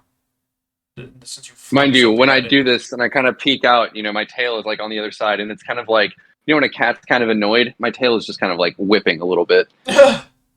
Nice. So it's gonna go ahead and make its way over here, like raging and thrashing its tendrils into the machinery and into the panels around you guys. Just like slapping in on stuff. And it's going to attempt to take a bite out of you. Does a 19 hit? Yeah, I think it does. So it's just gonna like this enormous like man-sized maw is gonna like clip you with one tooth, and you're gonna take 2 points of damage. And that will end its turn. Back to G. Eric. Fantastic. Just for clarity's sake, how tall are these things that we're slumped up against right now? This is the bridge of the Enterprise, basically. Okay. Those kind of consoles, so Gotcha. maybe waist high on a person, so 4 feet ish. Understood. And there's no like penalty to saying like, oh, I'm crouched down behind it. That's fine. That counts. Sure. In that case, we're gonna zoom around to this side because I think I have that much movement, right? Yeah, you do. Oh, I sure do. Okay. And then we're gonna just take aim at that sucker. It's about 35 feet out, I think. 35 or 40, something like that. Looks like 40, yeah. And then we're gonna just come out blasting on this guy. He took a bite out of my new friend. We're gonna shoot at that thing that tried to take a bite at him. So 40 feet out, I believe, is that one. Ooh, that sure misses. Yeah, unfortunately. Yeah, shot goes wide. It's gigantic. Right? Let me just double check. Oh, it's large. So yeah, you don't have to worry about the traditional like, oh god, I just capped one of the homies rolls. But yes, no, that's gonna just like go wide, careen off one of the metal panels nearby. I just imagine like near Azar's head, like. Sorry. All right. Once again, as he shoots, I duck down kind of quickly because that's still very strange to me. Just thunder. Stunned. All right. All right. I'm going to go ahead and first move over to melee range, right behind this thing, if I can. And I am going to cast Dazzling Blade. Okay, interesting. Go ahead. This is the first time this has come up in the campaign so far. On your sheet, on spells, go ahead and click concentration. Concentration. Okay. Under the spell casting. Yeah, I see it. To the left. So, in combat, what is Shining Blade? First level? Dazzling Blade is first level. Yep. Yeah.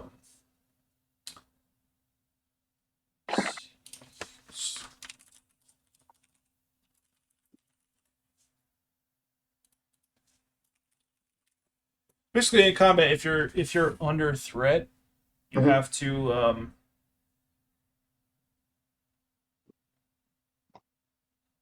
you have to like make the check. Let me just double check. It is a swift action. Yeah, that doesn't matter. It's a.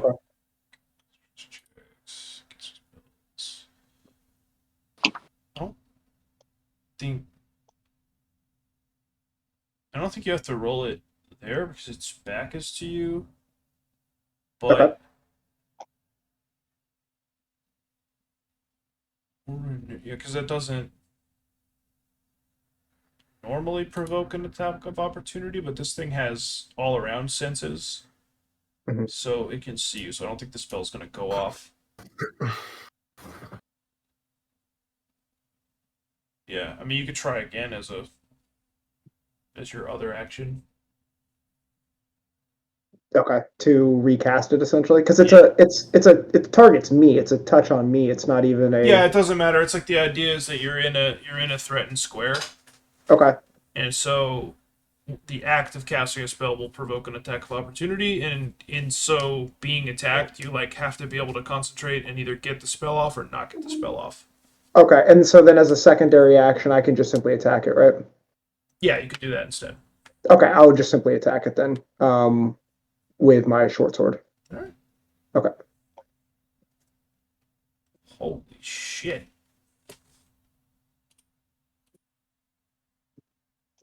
AC 14. Yes, sir. So, you crit the bad boy. Oh yeah. Hey, nice. Let's go. Okay. Very nice. Jesus, how do you hit it? What do you do? After you know, after my blade looked like it was going to dazzle for a second, which it obviously did not, because I definitely failed that cast. Let me just say, it's still dazzled by the glint of my confidence, and I whipped that thing out of the sheath and just double sliced him right in the back, and then put it right back into its sheath, knowing I'm going to need to take it out right afterwards. Nice. All right. Azar, you're up. I am very enraged at this creature taking a bite out of Quin there. So I step here off to its side, keeping an eye on Quin, and I will attack it with my sword cane. See it? Whatever. Keep in mind you get a +2 to hit because you guys are flanking currently. So. Oh yeah, that will hit as well. So just stab right into it for 4 points of piercing damage. Yeah, so you low rolled the damage there. That was a natural 1, I think. You're gonna be scary if you hit max damage. Scary, scary. Yeah, and it's just like, yeah, it's to both of these hits, like, this thing is like 10 feet tall, by the way. All right, Quin. All right. So I'm going to take my sword and I am going to just scream and just jab this thing forward as hard as I possibly can with my long sword. And I'm going to use two hands on this. Do you want an arcane pool too? Remind me what that does again? +1 to hit, +1 damage for 1 minute, which is 6 rounds. Yes. Let's also do arcane pool. Okay, so mark that as a buff on yourself first. Where is that? See it under buffs and Is it debuffs. in debuffs? Down towards the bottom, Skills. buffs column. Next to weapon focus.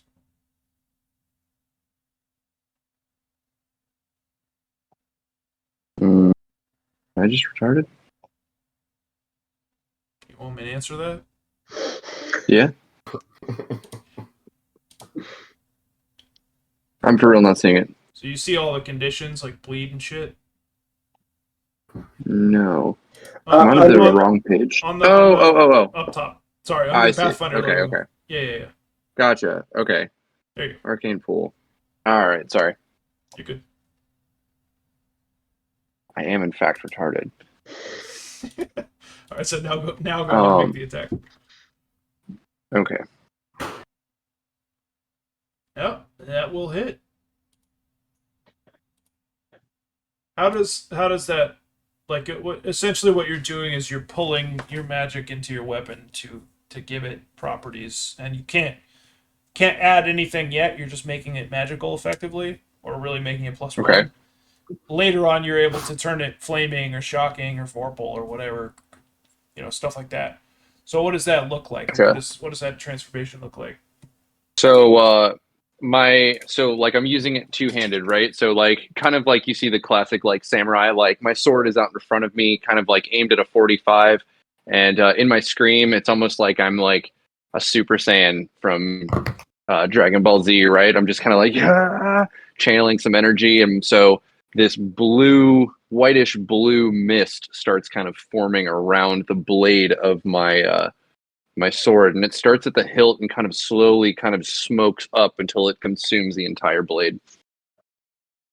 And once it reaches the tip of the blade, what was smoke then becomes this like sharp chainsaw looking like spikes that are just now starting to rotate around the blade. So it's like the energy that's been channeled into this sword blade is like starting to like sharpen and hone itself and really focus in to cause more damage. Bitch, it did. 6 points of slashing damage. Well done, well done. Alright. You want to do anything else, or? And then I want to take a step back, so I'm not in direct like physical contact with this thing anymore. Okay.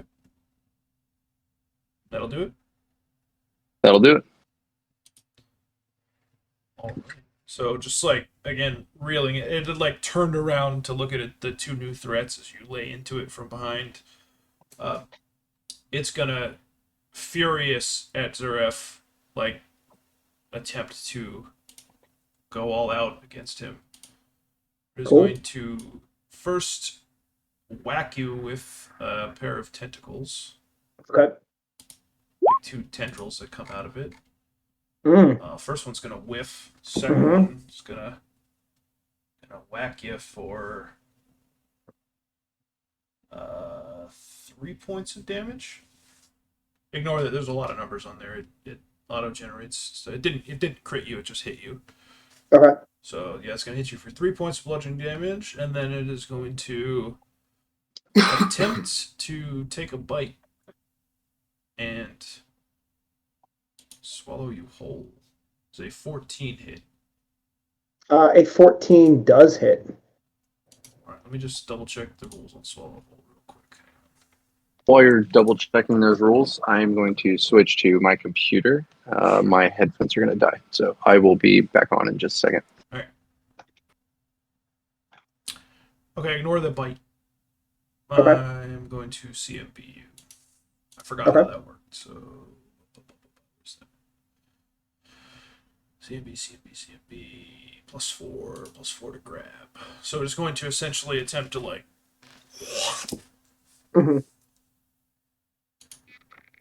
Yeah. What is your CMD? My CMB? No, D. CMD is 14. Alright, so that's gonna work. That's gonna hit. Damn. Fuck, that was close. Oh, it's actually an 18 anyways, so it doesn't matter. Let's see. So...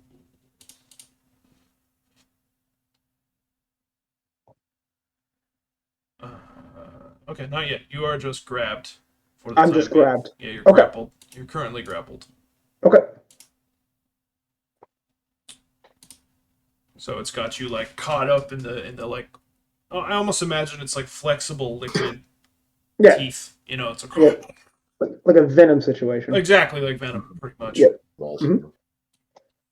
All right, G. Eric. Okay. I think if I'm thinking correctly, I got to take like a whole action to reload, right? No, for you, for a pistol, it's a move action for right now. Oh, move action. Ah, sick. Okay. We're gonna reload. Can I glance around real quick to see if there's anything else going on, or is it just him that we're worried about right now? No, it's just him. I didn't illustrate it, but it's still connected by tendrils to that thing in the center of the room. But like the bulk of it is inside that thing. Oh, okay. Is there anything cool going on with those tendrils? Like, do I see anything sick with those? if you do this, it takes your other action. Just I'm heads up. cool with that. Okay, so make. Hang on. Let me just see what, because I don't know which knowledge this is. I think dungeoneering. Can't. Magical beast. No. Yeah, this is. Yeah, make a dungeoneering roll for me. Ooh, okay.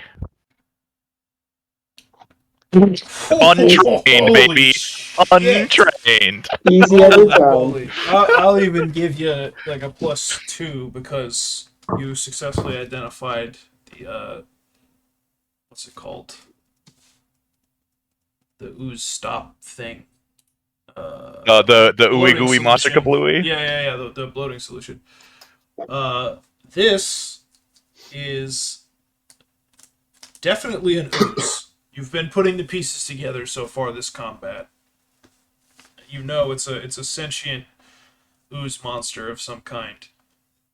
Possibly something you've heard of called a formless spawn, which is a rapidly mutating black ooze. Sort of always shifts form and is extremely dangerous because it's so multifaceted. Like, you have to destroy the main organism. You can't just get away with, cutting off a hand or something. Like, you really got to get the big boy. And for the sake of this, is the guy they're fighting, is that a hand or is that the big boy? No, that's the big boy currently. All the Okay, tendrils, sick. the tendrils are like vacated as the Okay. the bulk of the thing is liquid and is inside of what they're fighting. Okay. Oh, You okay. also, with a 19, know that it can see in 360 degrees and sense in much more capacity than that. And it resists. I can't walk this back. I'm an idiot. Oozes are supposed to be immune to crits. Too late now. Definitely too late now. Yeah. I'll say you guys are critting what's left of the bandit's body. How about that, to be Cool. fair? Nice.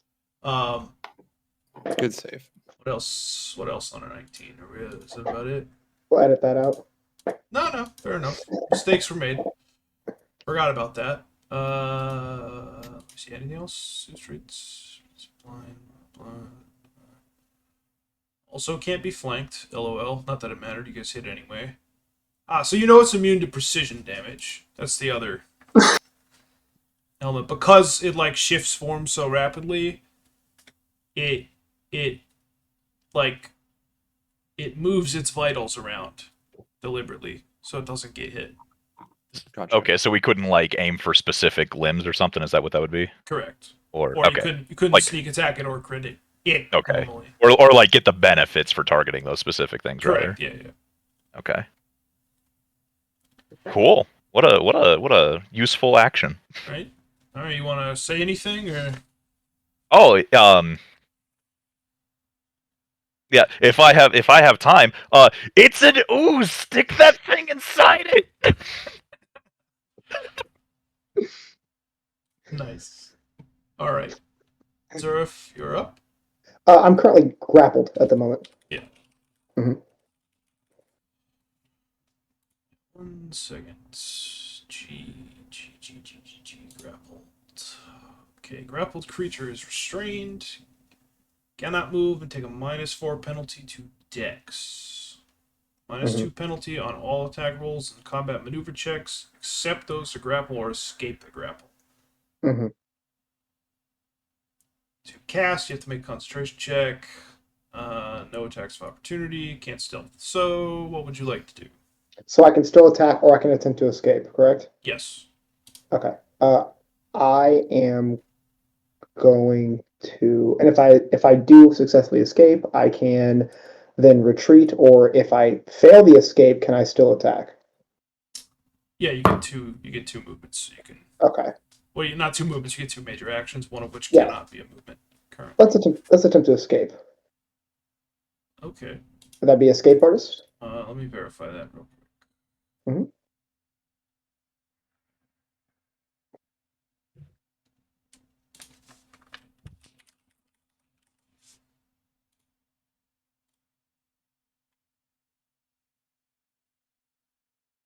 Yes. Is escape artist versus his grappled, but you have to take a -4 to your dex. Okay. Or grappled might be under the debuffs. It is under the debuffs. Hold on Yeah. 1 second. Yeah, I see it. You got it. Hold on. Yeah, go ahead and just click it. Oh yeah, I got it. Let me reset my dex real quick, and then I'll just grappled, boom, grappled. Okay. All right. And let's go ahead and all right. If I escape artist here, I'm that already at a -1 of it. Yeah, but I already said I was going to do it. I'm doing it. All right, try to escape. Yeah, That's good. Yeah, technically, you rolled a 2. That's very good. Try as you might, like as you writhe and almost like you get an opening, another like tooth wraps itself around you and like, pulls you down into it. okay. We're not calling an ambulance, but not for me. I'm going to go ahead and try to attack it from where I'm at. Okay. Yep. So I'm going to go ahead and swing my short sword. Not gonna do it, unfortunately. Okay. As I go to swing, another tendril kind of just grabs my wrist and holds me down. Yep. Exactly. All right, Azar.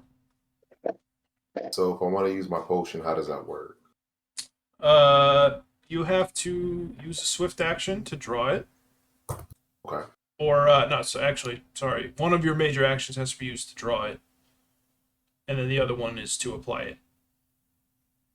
So in lieu of moving and attacking, you can pull it out and dump it on this thing. I'm gonna do that, and then I can take like 1 step back, right, away from it. Yeah, you can take a 5-foot step. All right, so I reach in my pocket, open a vial, and just throw it all over whatever I can get on it, and then I'm gonna take it like kind of a quick step back, so I'm kind of out of its range for a moment. Will this have any effect on me?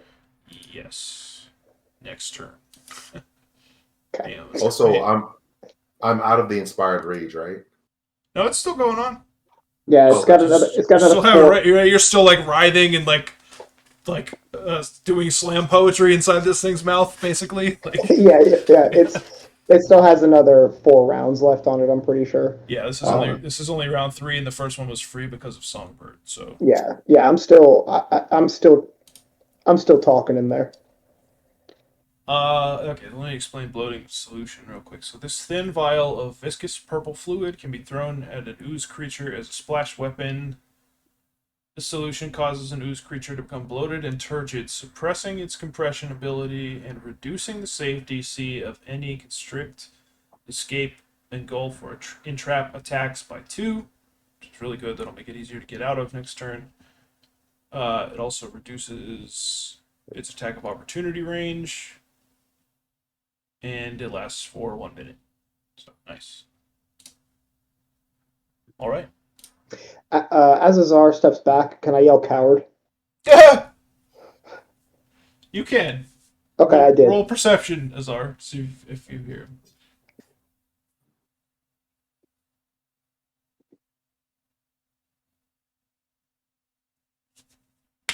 Yeah. Clear as day. Great. Click. Coward! Upon hearing that, I scream out, "Coward, my ass!" All right. Quin? All right. If I use so he's throwing this gross purple liquid on this thing, and it's really just kind of like weakened it, right? It's not like it's you saw it like turn fat, like it became obese. Like okay. Swollen and slowed down in many regards. Like immediately, like when a paper towel sucks up, like that capillary action when it sucks up liquid, like that, but massive in real time. Gotcha. All right. Well, I'm going to Let's see here. I am going to I'm going to cast Ray of Frost on this thing.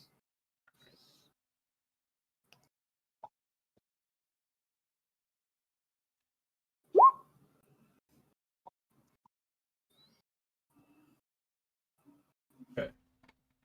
Normally that would not hit, but I don't know per se that him being grappled counts as it being flanked still, but I'm gonna say it does because he's still fighting it. So yeah, so that hits you 2 points of cold damage. What do I have to roll? For what? I'm assuming I'm in the line of fire of this ray of frost. No. Its back is to him. Oh, okay, gotcha. You're currently in its mouth. I mean, like this thing. It's hard to explain what oozes are. This is an in-depth, long conversation, but it exists in all directions and all dimensions simultaneously. You know what I mean? So yeah, I do. Yeah. It's sort of like Venom meets Zack from League of Legends Mm-hmm. meets Ivan Ooze from that old Power Rangers movie. Mm-hmm. You know? Okay. So once I've done Ray of Frost, I can also still attack with my sword, correct? You could take a 5-foot step and attack. Yeah, sure. Okay. I'm going to do that. And since I cast, that means I obviously let go of my longsword with both hands. And so I'll just swing with one hand. All right. Oh. That will hit. 7 points of slashing damage. It's this time, like, it fails to reform as quickly as you slash down through it. Like, the pieces stitch themselves back together much, much slower and not fully this time. Gotcha. It's looking pretty rough. That'll end my turn. Okay. It is going to attempt to swallow whole now on Zuref. Incredible. Which is new CMB versus what? If it succeeds, it swallows prey and they take bite damage plus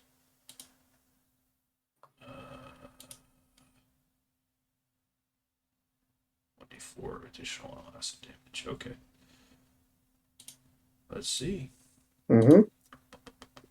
It's going to be versus your CMD. Yep. Oh. Mine is a 12. Let's go, baby. So it's like you're putting up one hell of a fight, like screaming, kicking, talking shit. Yeah. It's like, oh. And you're just too awkward to swallow fully as it tries to descend its jaw, but it can't. I'd imagine that slash it just took, like, it goes to try to, like, widen the mouth, and it's like, pulls back down. I yell out, "Nothing will take me down, you rat bastard son of a bitch." All right. Back to G. Eric. Okay. So he didn't swallow my best friend, right? Correct. It still has him grappled, but he did not swallow him.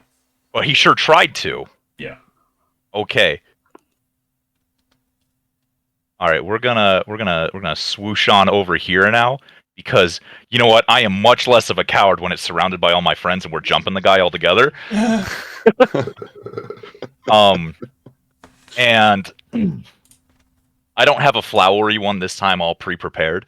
But seeing that he tried to make a snack out of the snack of our party, no offense, other guys, I am going to once again take my weapon, hold it kind of up to my head a little bit as though praying, and then aim it at him and say nothing because I don't have a quick one-liner because I'm really tired and I'm gonna shoot.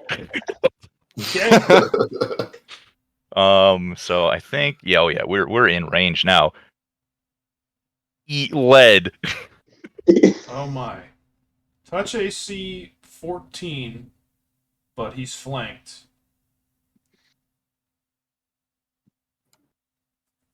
What part of this thing do you shoot? So is it still like trying actively to like eat Zuref Yeah. right now? Okay, we're gonna shoot like a little bit to the side of Zuref's head. We're gonna try to like hurt the mouth part or the head part or whatever part's trying to eat him. It has these like liquid jelly like fangs that are like non-Newtonian fluid that solidify and like liquefy at will, and it's trying to like pin him. It's got him like wrapped up in some of these teeth, and it's trying to like pin him inside completely. I just imagine you shoot and it like rips through the top layer of the teeth, and he just like falls out of it. Yeah, that's what you get for trying to eat our friends. with a scream, it looks around, writhes with its tentacles, and you see the bulk of the mass like shoot up through the tentacles into the ceiling and like leave this dead husk behind, like hanging between the three of you. Gross. That's not good. As it's very clearly fled. Shit, guys. I think it got away. Eric, warn me next time, please. You said nothing. I just heard the thunder. Right, and the thunder is the sound of trust. The bonds that protect all of us. So I knew you would trust me to do you no harm, just as I trusted my handy firearm here to get the job done. Thank you. I will keep that in mind for next time. Of course, anytime, my friend. All right. Why don't you guys go ahead and roll perception for me? Oh, this is the one. I gotta say that every time, don't I? Nice. Okay. Zuref, Quin, and Eric, you guys all see the consoles all around you have taken a hell of a beating from this thing's thrashing. A bunch of them are now sparking. Several are spitting angry red glyphs in the monitors that are at the stations. A few are on fire. Zuref, you can see one of the glyphs just keeps saying emergency fire warning, emergency fire warning over and over and over and over again.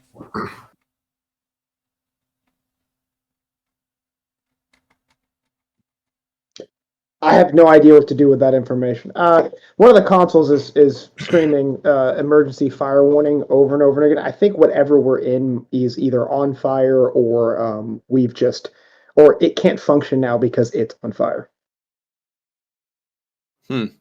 Interesting thought. I wonder if we start smashing more consoles, maybe this thing will leave us alone if there's too many fires. Caveman approach. You try? Yeah. Why not? I'm gonna swing my sword at one of these consoles. Okay, so as you do that, a new line of sparks erupts off of it. Just and the warning glyphs throughout the room shift. You don't have a direct translation. Do you think it says flee or escape, Zuref? Okay, after you did that, I can't exactly tell what it's saying, but it's saying something like leave, flee, or escape. So we either need to get out of here or we need to smash another one so that I can get better information. I'm all for leaving. Say less, fam. Let's leave. All right. There's a button next to the door if you guys just want to, He just swooshed out. Yeah. All 9 of the doors open again in sequence. As you guys enter or re-enter the gangway, the walls start to shake. Can I leave a trail of ooze underneath my feet as I walk out? Yeah, I would assume. Thank you. For a moment. And as you guys are in this hallway now with the conductive flooring, like angry lines of marching ants are like screaming, "This way, go this way, go this way," like directing you forward. I Yeah, don't think about it. I just run towards the exit. And So we're checking out the other rooms, right? Like the further you get in, the more the shaking. Like I just keep running. All right. Just yeah, I'm right behind, but I'm just a little tired from being almost eaten and swallowed. And I kind of just like, I take heed of everything, but I kind of just casually walk out. cool guys don't look at explosions. I'm running frantically, but also looking around at everything just to see if I see any life signs pop up in these things, so I can panic even more if I do.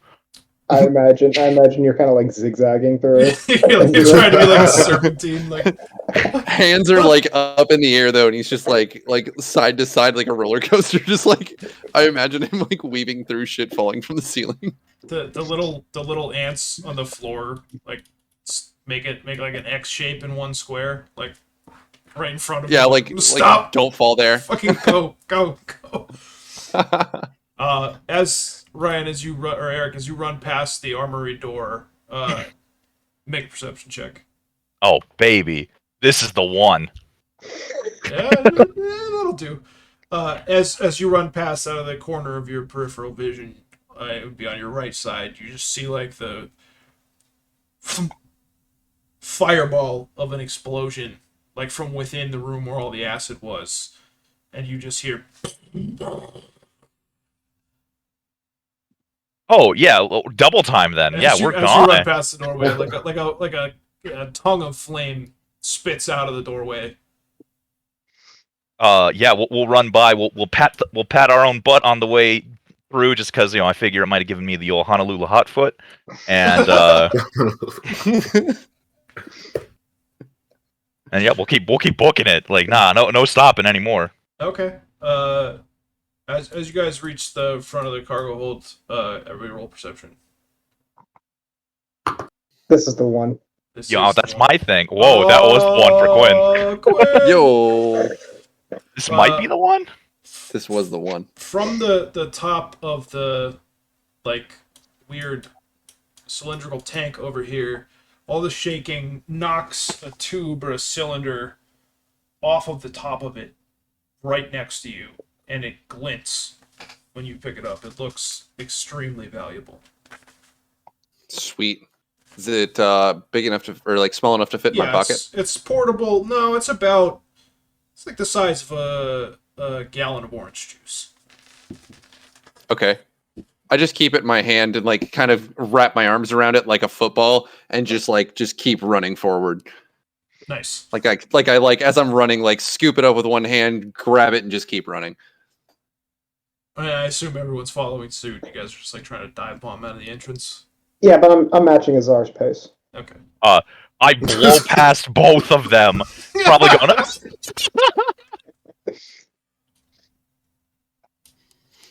I imagine Azar and Zuref right now, they're just kind of like, like classic anime tropes with like, two characters and they're like rivals or whatever. And they're just like, they're kind of like trying to walk the most tough and most manly, but they're trying to out manly the other one. I feel like, yeah, as they're walking next to each other, each one is going just a little bit slower than the other, just to be like, I can be in here longer, and then they just keep matching. Yeah, exactly. I just want to add, my hands are in my pockets. Oh, shit. Oh my I God. cannot compete with that. My hands are definitely to my sides, unfortunately. I don't think you have pockets, right? Yeah, I do recognize how cool he looks in this moment, though.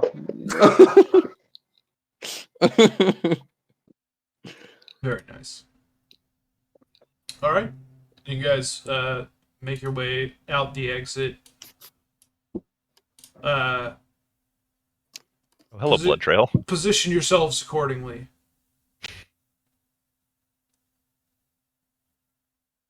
Who are the last ones out? Azar and Zuref? Yeah, I would assume Yeah. so. Yeah, let's have the pair of you guys make a reflex save as this first this wave of heat followed by a wave of concussive force as this explosion from inside, like catapults out from the doorway. Real cool guys Oh choose to fail this save. shit! They are both utterly unfazed. They like just sidestep an explosion real They're quick. just What Wolverine scene is it when he's walking away from an explosion like nothing happened? holy shit, boys! Well done. We actually look each other in the eye as we do it too. Just with a quick nod. Yeah, I can agree with that. Well played, fellas. Well played. All right. Just what's the reaction? Is this a like 30 or 40 foot like gout of flame kind of like belches its way out of that tunnel, and then rocks and landslides kind of fill in the entrance, just burying it. I look back at it and then look back at the group and I say out loud, I've been trapped in a box, flipped out of a wagon, and now some unusual creature in some weird metal shaft. What's next? I'm ready to go. I'm sitting there and kind of like leaned over a little bit, trying to catch my breath from all the running we just did. And I kind of like take a second look at what's in my arms. So, Chase, can you describe what I've picked up? It is a shiny, segmented metal cylinder with a glass or crystalline cap on one end. And inside is a pure green liquid of some kind. You think Connor would probably have a better indication of what this thing might be or what it's worth? Gotcha. Well, without saying anything to anybody, I just kind of slip it into my robes and try to fluff my robe up to make sure that nobody else can really notice. Is there any Make is a there any sleight of hand wild? check. Oh, nice. Also, I'd clear any debuffs or buffs you guys have other than weapon focus for you, Joey. Just for funsies, given our proximity, is there any chance I could possibly spot that kind of thing out of the corner of my eye if I did a little perception-y goodness? What he did? Yeah. Yeah, that's what I'm gonna have you guys do. Oh, beautiful. Probably not. This is the one, dude. It's not the one. This is not the one. I'm just hunched over, hands on my knees, panting and having wheezing. a panic attack, like Yeah, holy shit. Overexerted myself on the escape. I look a little bit scared, kind of like I want my mom. I don't even really remember my mom right at this moment, though. But I want somebody, some creature to comfort me. But then I just like hold out like a thumbs up to the other guys, like I'm good. And then I take my hands out of my pockets and put them behind my head, kind of like how Goku does, and just kind of smirk and say, "Feels like home." Is there any wildlife or any trees around me at all? None. Any rocks? Lots of rocks. Lots of rocks. I would like to go over to a rock and just start pounding on it to get all the adrenaline out of me because I am still a little amped up from that explosion just a few minutes ago. Yeah, fair enough. Yep. Cool. You guys want to make your way back to Torch then, I assume? Yes. I don't even know where that is, and that sounds good. On the way to Torch, I incessantly start chattering to the entire group about the conflict we were just in as though they weren't with me the whole time. It's very important that I do that. Guys, like, did you guys see when I was like trapped inside the thing and like there was that console thing? Do you guys remember when he like jumped across the green stuff? Like, it's crazy. Like I'm literally like cracked out of my skull right now, still losing my mind over the events that just took place. My whole facade is breaking. My whole stone form is breaking right now, and I'm just excited at everything. As Zuref is talking and just like reminding us of all the same things that we just witnessed together, I'm just going to start walking towards Torch, not say anything to anyone. Nice. So it's probably like it's gonna be like an 8-hour walk back to town pretty much. Without Great, the I've got horses. great. Yeah, we so have- I'm just trying to like already make an advance because Zuref is getting on my nerves. Just shut the fuck up. I just start walking. I don't say shit to anybody. I'm I'm just assuming happy to hear my best friend's voice now. I'm assuming I'm helping to lead the way since I kind of know the area the best. And I don't say anything, but I'm basically getting like more and more annoyed. Fucking Zuref's chattering about the fucking adventure we just got on. Oh, I am joining in on that conversation, though. He's like, hey, wasn't it cool when? And I'm like, yeah, and wasn't it cool when we are talking up a storm? I'm waving my gun about like I just don't care. remember when I Adding yelled coward? gestures. Remember when I yelled coward and it stuck in that thing's mouth?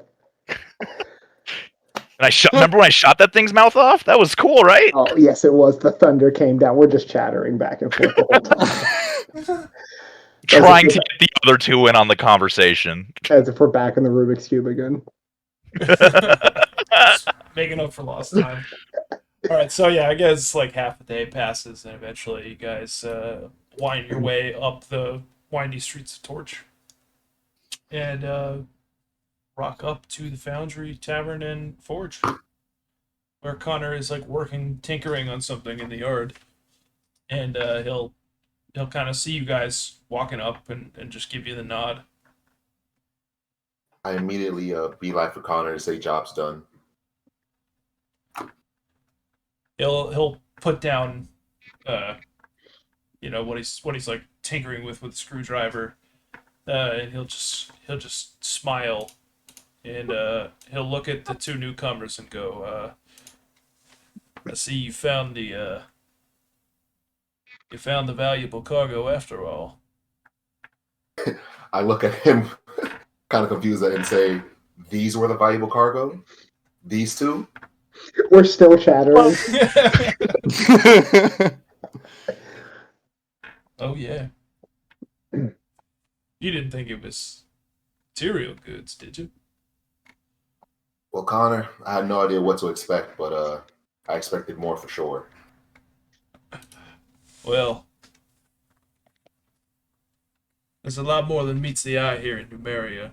And as he says that, he goes to kind of clasp your hand like this, and as he does, you feel the weight of a pouch of gold as he slaps it into your hand. And he goes, "You did the right thing, whether you know it or not."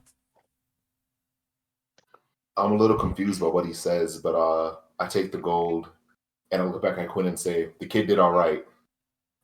I just kind of look in Azar and Connor's direction. I can see they're kind of talking about me, but I don't know that I can necessarily hear other than just mumbles. So I just kind of like can over these two. So I just kind of look at them, take like two fingers, kind of do a little salute kind of thing, and nod my head at Azar. You walk over there towards him? Yeah, after a couple seconds, I'll look back over and I'll see Zuref and G. Eric, and they're just like, they're in their own little world, kind of just having this conversation about this fucking quest we just went on.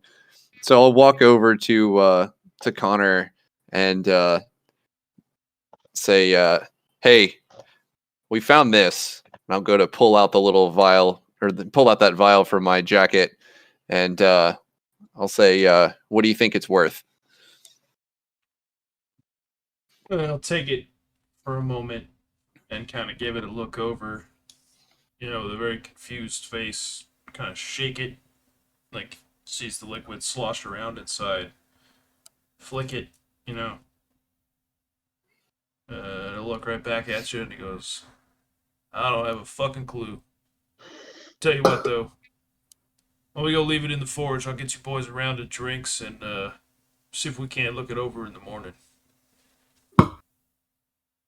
I look at Azar. I want to look at Azar real quick. Sorry. And say, can I really trust him? I look back at Quin and not a smiling creature, but give a little smirk, and I say, I trust that man with my life. I mean, not for nothing, he's also giving you basically free room and board, and he's about to buy you drinks. So. Yeah. And pay you momentarily. Also, I want to add that as Connor's kind of walking away, I know Quinn's within earshot, but I try to keep it low, and I just kind of say to him, Connor, it almost happened again. Oh. I kind of turn my head, seeing them, because we're kind of out of earshot at this point, right, Curtis? Yeah. Yeah. All right. So I kind of turn my head, notice that you guys are still talking, but kind of shrug my shoulders, keep walking.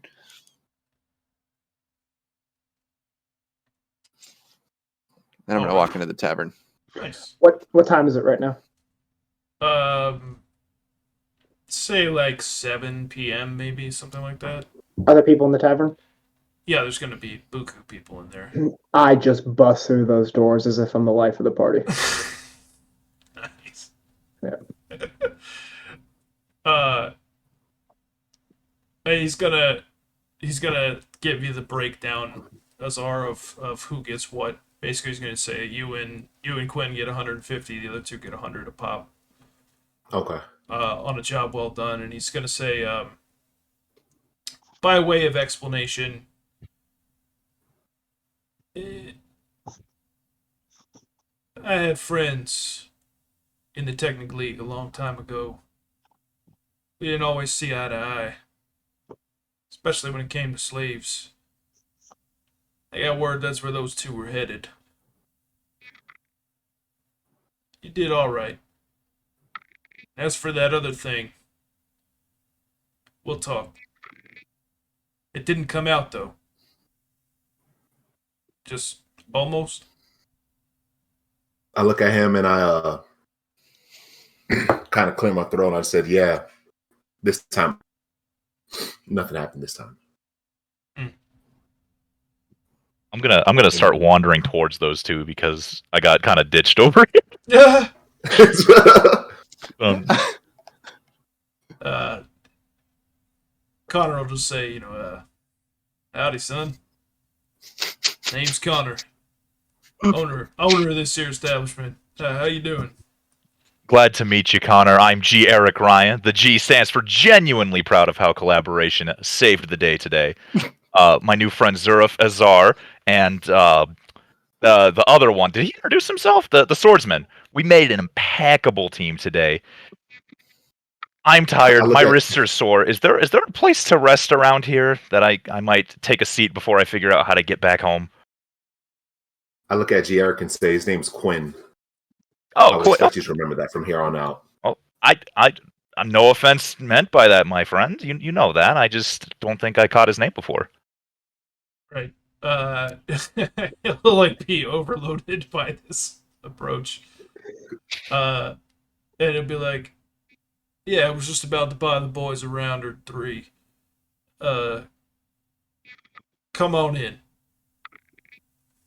And he'll kind of walk into the bar. Thank you, sir. Thank you. As he's walking into the bar, I tell Connor, before I come in, I'm just gonna go relax for a moment. And unbeknownst to everybody else, I just kind of wander into the forge and stand in the fire for a bit. Nice. Hell yeah.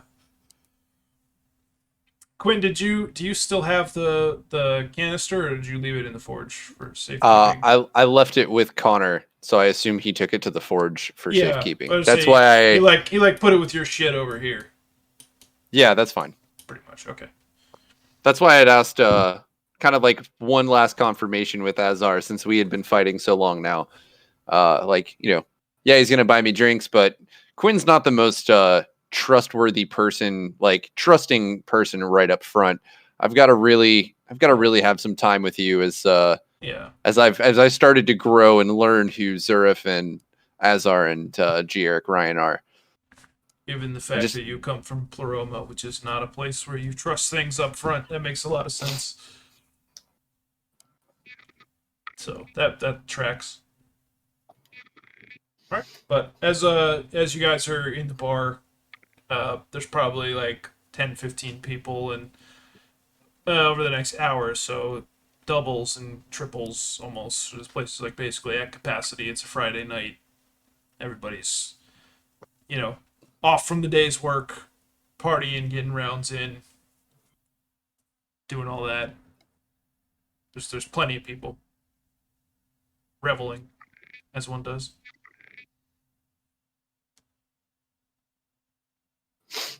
Oh, go ahead. I was gonna say that then revel we shall. So after Quinn has a few drinks in him, he decides to finally reveal his face. So as you can see in my little kind of picture there, he's got this mask. It's got two special like holes where his horns kind of fit through, and that way it kind of like permanently attaches to his face. There's a little tie that goes underneath his ears on either side, and so he unties it while sitting at the table, lifts up and pulls the mask up over his horns, and what you guys see underneath is Quinn is actually a very beautiful man. Really, really beautiful, like kind of more feminine than manly features. And he has this kind of silvery looking makeup on his face, or what looks like war paint or something. He's got these lines that kind of go, they start out from underneath his eyes on his cheeks, and kind of like small lines that kind of go with the curvature of his cheeks and his eyes that kind of look like almost like scratches down his face, but they stop at the jawline. And then he's got a silver circle in the middle of his forehead with a small triangle above that, and that's reminiscent from time when he was at his school of sword mastery. He also reveals his yellow eyes. He's like really strong, piercing yellow eyes. Very nice. While Quint's doing this, I am Zuref is just making an absolute scene, just talking to every person. You don't know who I am? I am Zuref, chief of the Sundered Shield, slayer of oozes and other creatures alike. How have you not bought me a drink yourself? Fallen to my knees. Do I need to introduce myself further to all of you?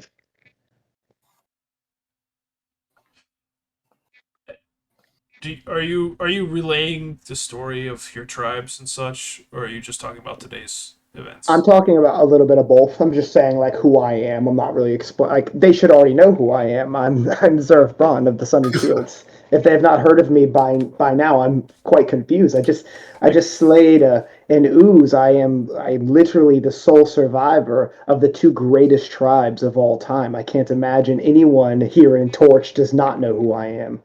Make a knowledge local roll. Sure. Also, That's the one. Oh damn! Go on. As Quinn is listening to this story, he just kind of like rolls his eyes. Yeah. No one's heard of you, or the Sundered Shields, or the Spears at all. Life comes at you fast. Yeah. Curious. I mean, you think at least one in 60 or... Can I roll diplomacy during that speech? You could try. Can we at least get one? Yeah. Okay. At least get one for like a pity. Yeah. Curiously, as you're thinking of this, like, what the fuck? Nobody? Not a soul? No one? Out of the corner of your eye, you almost do a double take as a second blue tiefling kind of like steps up and it's like, yeah, I heard of you. Yeah, the shields. The Sundered Shields. Yeah, everybody knows. I just point at him. Great battle. That was huge, and I mean, like, you heard about him today. With the ooze and the flipping and the swords and the cutting. I mean, everybody knows. That, that Zuref Bron, that's the chieftain. I just look around at everybody as though this was confirmation. This was the indeed confirmation. Now everybody should be on the same page.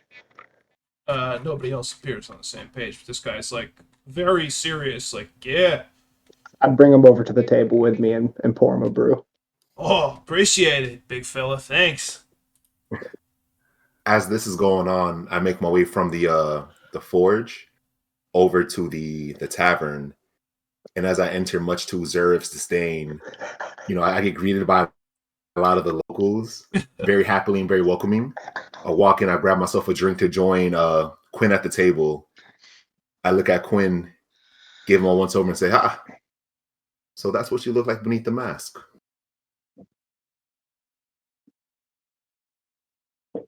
Yeah, what were you expecting? And kind of just like make like a sound and just sip my flagon of ale. When did you notice this other tiefling? No, I didn't. I'm a little skeptical to see another tiefling here, but since I'm so tired and I'm just trying to relax, I'm gonna hang back for now and just kind of observe. Okay, that is extremely odd. 3 outsiders in this place. This is just very statistically anomalous, to say the least. I'm probably getting fleeced by some like really shady guy in the back corner here. Like talking yourself into slavery again. Like, Yeah, I'm trying to find a way back to Alkenstar, and he's like, "Yeah, sure, I know where that is." it's sure, 20,000 miles away. We'll get right on that. As that's happening, I point to G. Eric and I go, and that's the one who saved the whole party, and I just point at him to try to get his attention. There's like a yeah from the crowd. As that happens, oh sorry, you go first. I was saying, as I hear this, I leave my drink at the table with Quin, walk over to Connor, and just kind of quietly say, "Are you sure all slavery is bad?"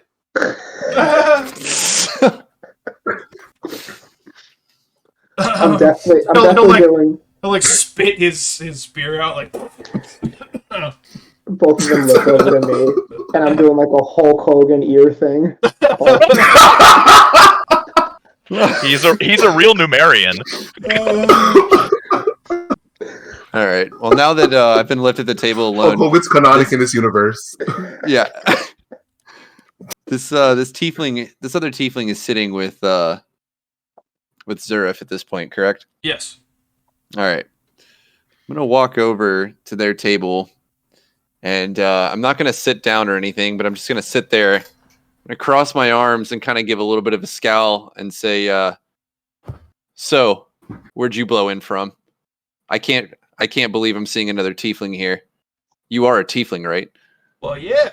I mean, the abyss and shit. It's fucking vast and spooky and yeah. Where'd you come from?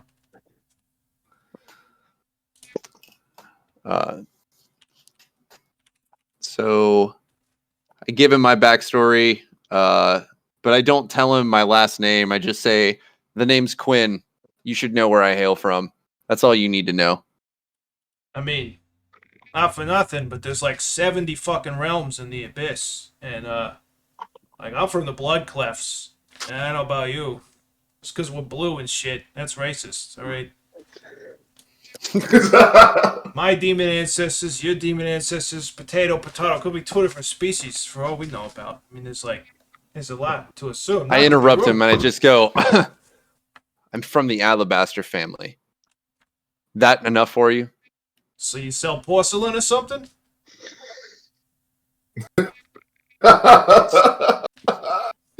Toilets? You plumbers? Clearly you're an idiot. You've never heard of the Alabaster family? Do you not know of the great demise of the Alabasters? All 15 of us, the main royal family? You're saying you've never heard of a single one of us? I mean, who's your patron? Desna? No, not your goddess, the demon patron. Whose realm are you part of? Somebody didn't do their homework. Nope, they didn't. He didn't read his backstory. The answer is Pleroma. Hold on. Let me just give you the 10-second Cliff Notes info dump here. Shit. He knows about me. Yeah. Yeah, which is under the control of Abraxas, who's like one of the trickster demon lords. Like his thing is deceiving people into like trying to find forbidden knowledge and then like giving it at such a cost that they're fucked. The person who went for it basically give their soul up or give themselves up. This guy is from, you mentioned the Blood Clefts, which is like a completely separate part of the Abyss under the command of the demon lord Ereshkigal, who is like a different kind of trickster goddess. Well, not god, Okay. demon, you know, like her thing is riddles. She's like the goddess of sphinxes or demonic sphinxes. Okay. I'm trying to access that Google Doc now. Stand there with Connor, and I kind of see Quinn getting riled up. I kind of nudge Connor, and I grab 2 mugs, one full of beer and one that's empty, and I walk over to Quinn's table, and I hand Quinn the full mug and tell him, no need to get all riled up. Not too many outsiders in these parts. And then I look over at Zuref and slide the empty mug and say, drink up. I'm drunk enough at this point that I take it and I thank him wholeheartedly. The other tiefling will see the empty glass and go like, "Oh, that's a travesty. Somebody get this man a drink." And he'll reach into his vest and he'll pull out like a bag of coins. And he'll be like, "You know what? Somebody get everybody in here a fucking drink." And he'll throw it up in the air. Like, then let it land flat on the table so it just kind of smushes down and some of the coins spill out. And he's like, "Let's get around to 3. And he'll turn and look at Azar, and he'll be like, "Hey, man, we ain't been introduced, but I've heard good things. You're something special. Oh, that one's like really special." Talking about Eric, like. Yeah. And I'm just excited because like this person, whoever it is I'm talking to, is just like promising to take me somewhere, and I'm like, that sounds great. You're such a nice person. Wait, the tiefling will just like stick a hand out and be like, "How's it hanging?" I look at his hand and look back at Connor, and I say, "I'm Azar," and I firmly shake his hand Nice. and release grasp. Oh, I'm Paulie. Nice to meet you. Of course he is. Polly. And I'll just look at him and say, "Polly, I haven't seen you around here before." Yeah, just rocked in. Bloodcliff's shitty place to be nowadays. Let me tell you, a lot of death, a lot of blood. Not for me. Not a fan. Won't go telling the Sphinx lady, but you know. How about you? You look a long way from the city of brass. I look at him and just I don't say, really do heat either. You know what I mean? It's hot, real hot. I look at him and I say, "If you don't do heat, this may not be the place for you. I come from another land, but that's not important. Right? If you need any, I don't know the currency here, Sky Metal. I say, yeah, heat and Sky Metal kind of run these streets, and if you need any melted, I'm the man to talk to, with Connor's blessing." Right on, right on. They'll kind of give a nod to Connor, and he'll be like, "Yeah, like, why not, Joe? That's weird. You have I don't know. access." It's saying I need permission. I click the link, request access. There. It should be done now.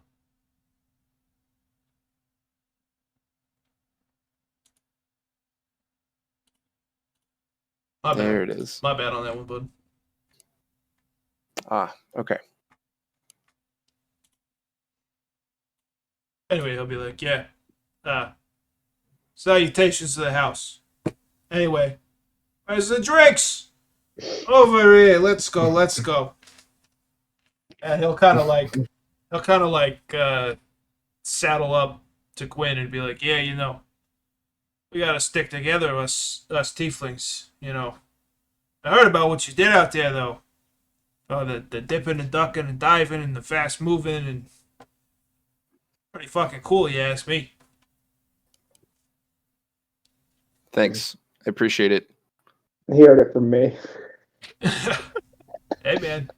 Don't take anything this guy Zuref says without having a grain of salt. He kind of likes to embellish. Nah. I mean, knew about his tribe. You never heard? The Big War? Civil War? Civil War II Electric Boogaloo?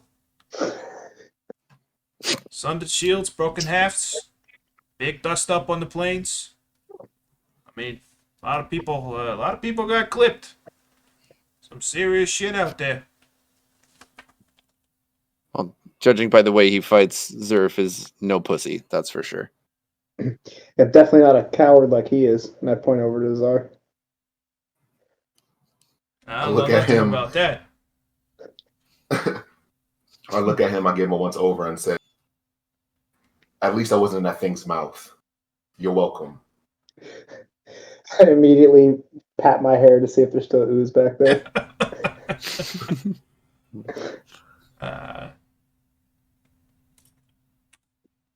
At this point, I'm being like led away, maybe like closer to the exit. No, at some point, the shady looking dudes you're talking to, like Connor's just gonna come over and be like, I think you boys have had enough. Get the fuck out of here. Like, kind of let him know, back off from this one. Oh, And, okay. he'll sort of steer you back towards the group. Okay, that'll work. I'll just plop right down here, make a nice little square with my friends. Nice. All right. As you approach, the Teifling again will kind of stick a hand out and go, G. Eric is in greatest coordinator of all time. How you doing? I see you've heard of me, my friend. Just grab his hand with both of mine and just shake it. How you doing? I'm doing fantastic. How are you doing, my friend? I'm doing great. Better when we get these drinks. Absolutely. I thought I had a way back home, but I guess they had to leave in a hurry, so I decided to join up with the rest of my friends here. Yeah, no dice, brother. Alcastar is far. Like, really far. Like, how far? Like 12,864 miles far. Oh, that's kind of far. Yeah. Oh, I gotta get back. Okay. Specific. I mean, you're here now. We're here. We're partying. Everybody roll perception for me. This is the one.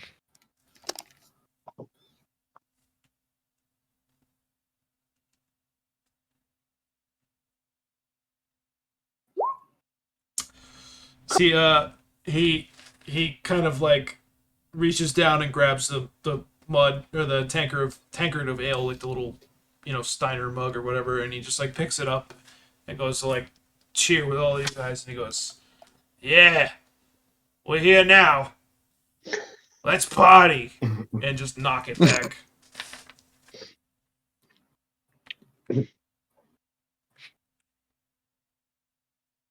I mean, it'd be rude not to. Let's knock it back. Does everybody follow suit? All right. Oh, Yeah, we yeah. all. I'm gonna Zuref- slam my Zuref's cup been- together and chug. Zuref's been drinking all night, so he's drinking that Orlando He's a little turnt right fire now. water right now.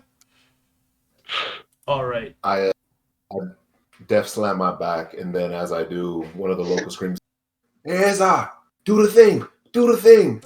And then I create like a brilliant like fire show within the glass, just dancing around inside of it. Hell yeah. And I am astonished by this.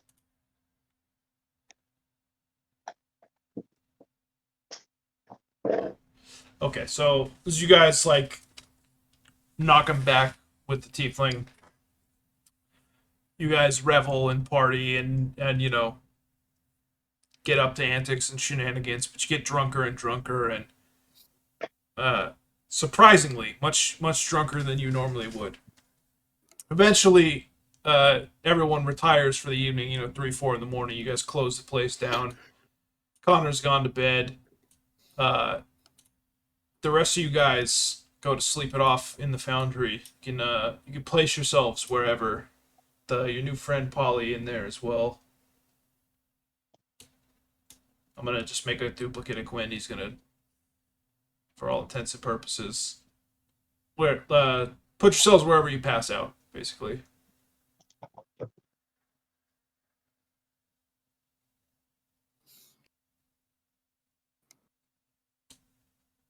Half drowned in the cooling vent. All right. So you guys eventually like pass out 3-4 in the morning, something like that. About 8 a.m. Right? Actually, I'll put them here. Wait, which one's which? The one this is Quin. This is Polly. Okay. Right here. Don't shoot him. Don't shoot me. Shoot him. Polly's like passed out like this, like across Quin, basically, just like completely fucking wasted. As it's morning, you guys all wake up. Everybody roll d20. See who's up first. Easiest D20 of my life. God, that means the hour I wake up, right? No. Okay, so, really, Zuref is like the only one. You're like, oh, fuck. Azar is like starting to stir, like rolls himself out of the fire, like, oh god. You know, Quin, you're starting to come to, but you're just like, oh, what the fuck? Oh, Eric is completely passed out still, like basically like, face down in the water. Yeah. Like, every time I breathe out, bubbles come up, but like I'm still somehow getting enough air in. As the sun starts to trickle into the window, like the blue ones are the windows, right above you, Quin. Go ahead and roll perception. Actually, all of you except Eric, roll perception. Oh my. Okay, so as do I have it in here? Give me 1 second. Let me make sure I get this right.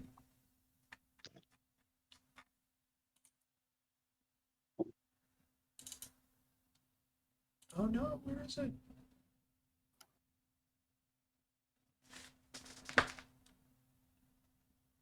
Shit.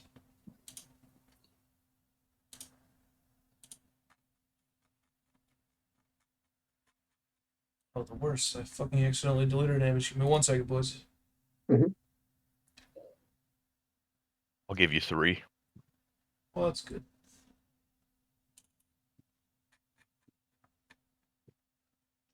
Ah, there we go. Okay.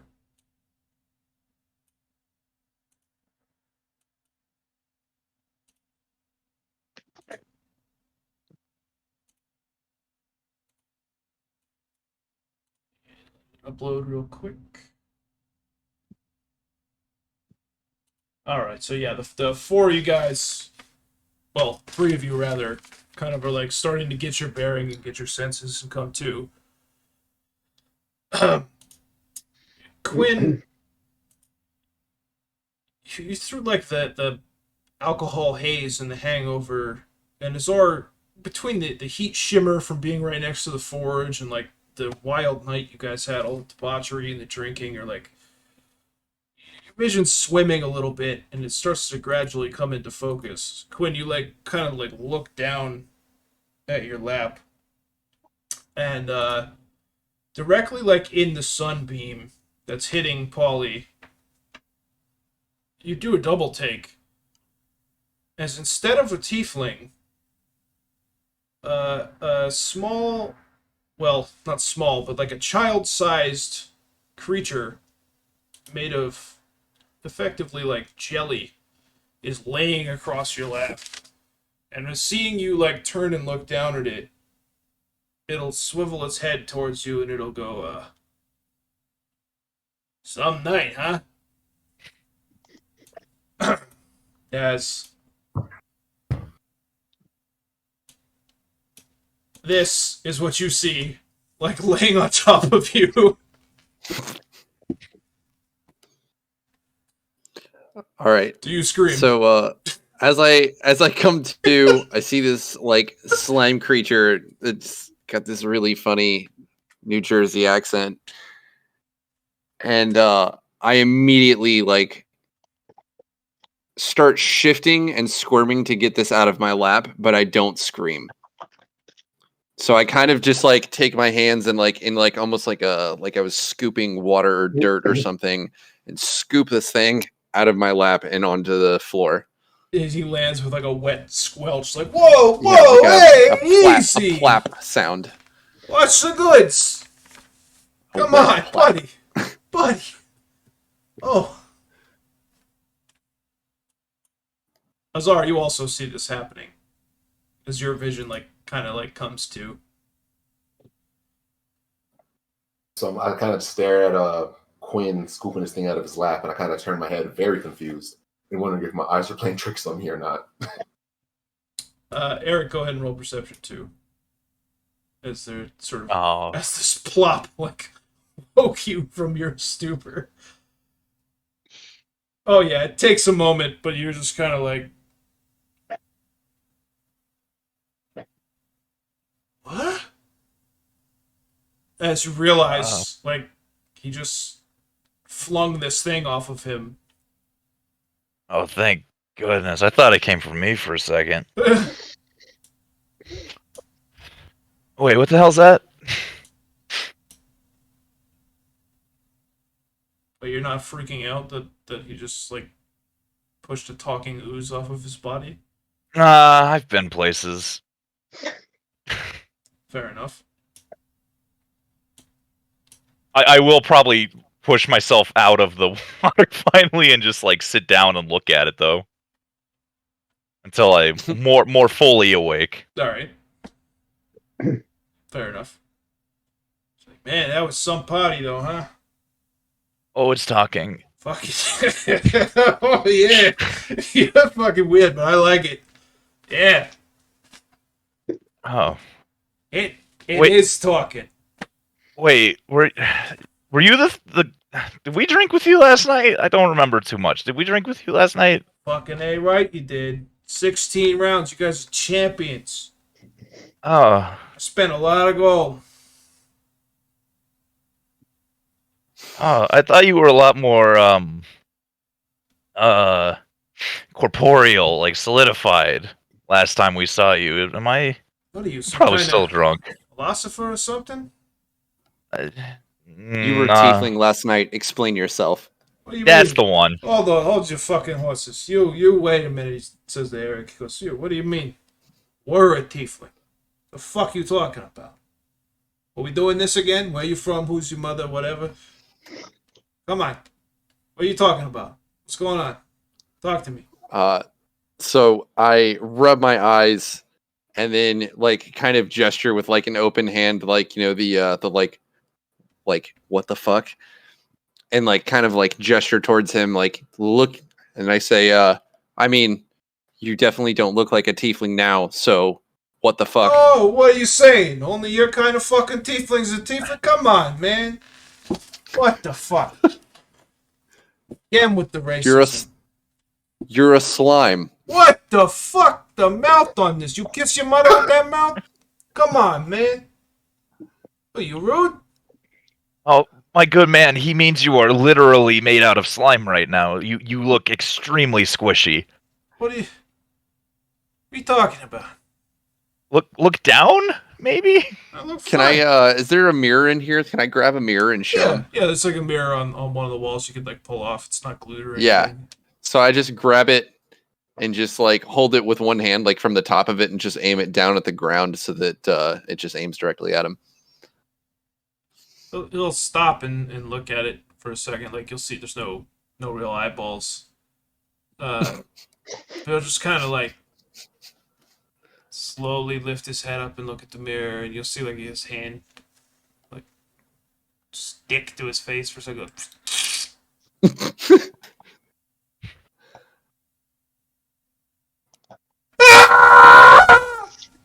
We'll see you next week. Fucking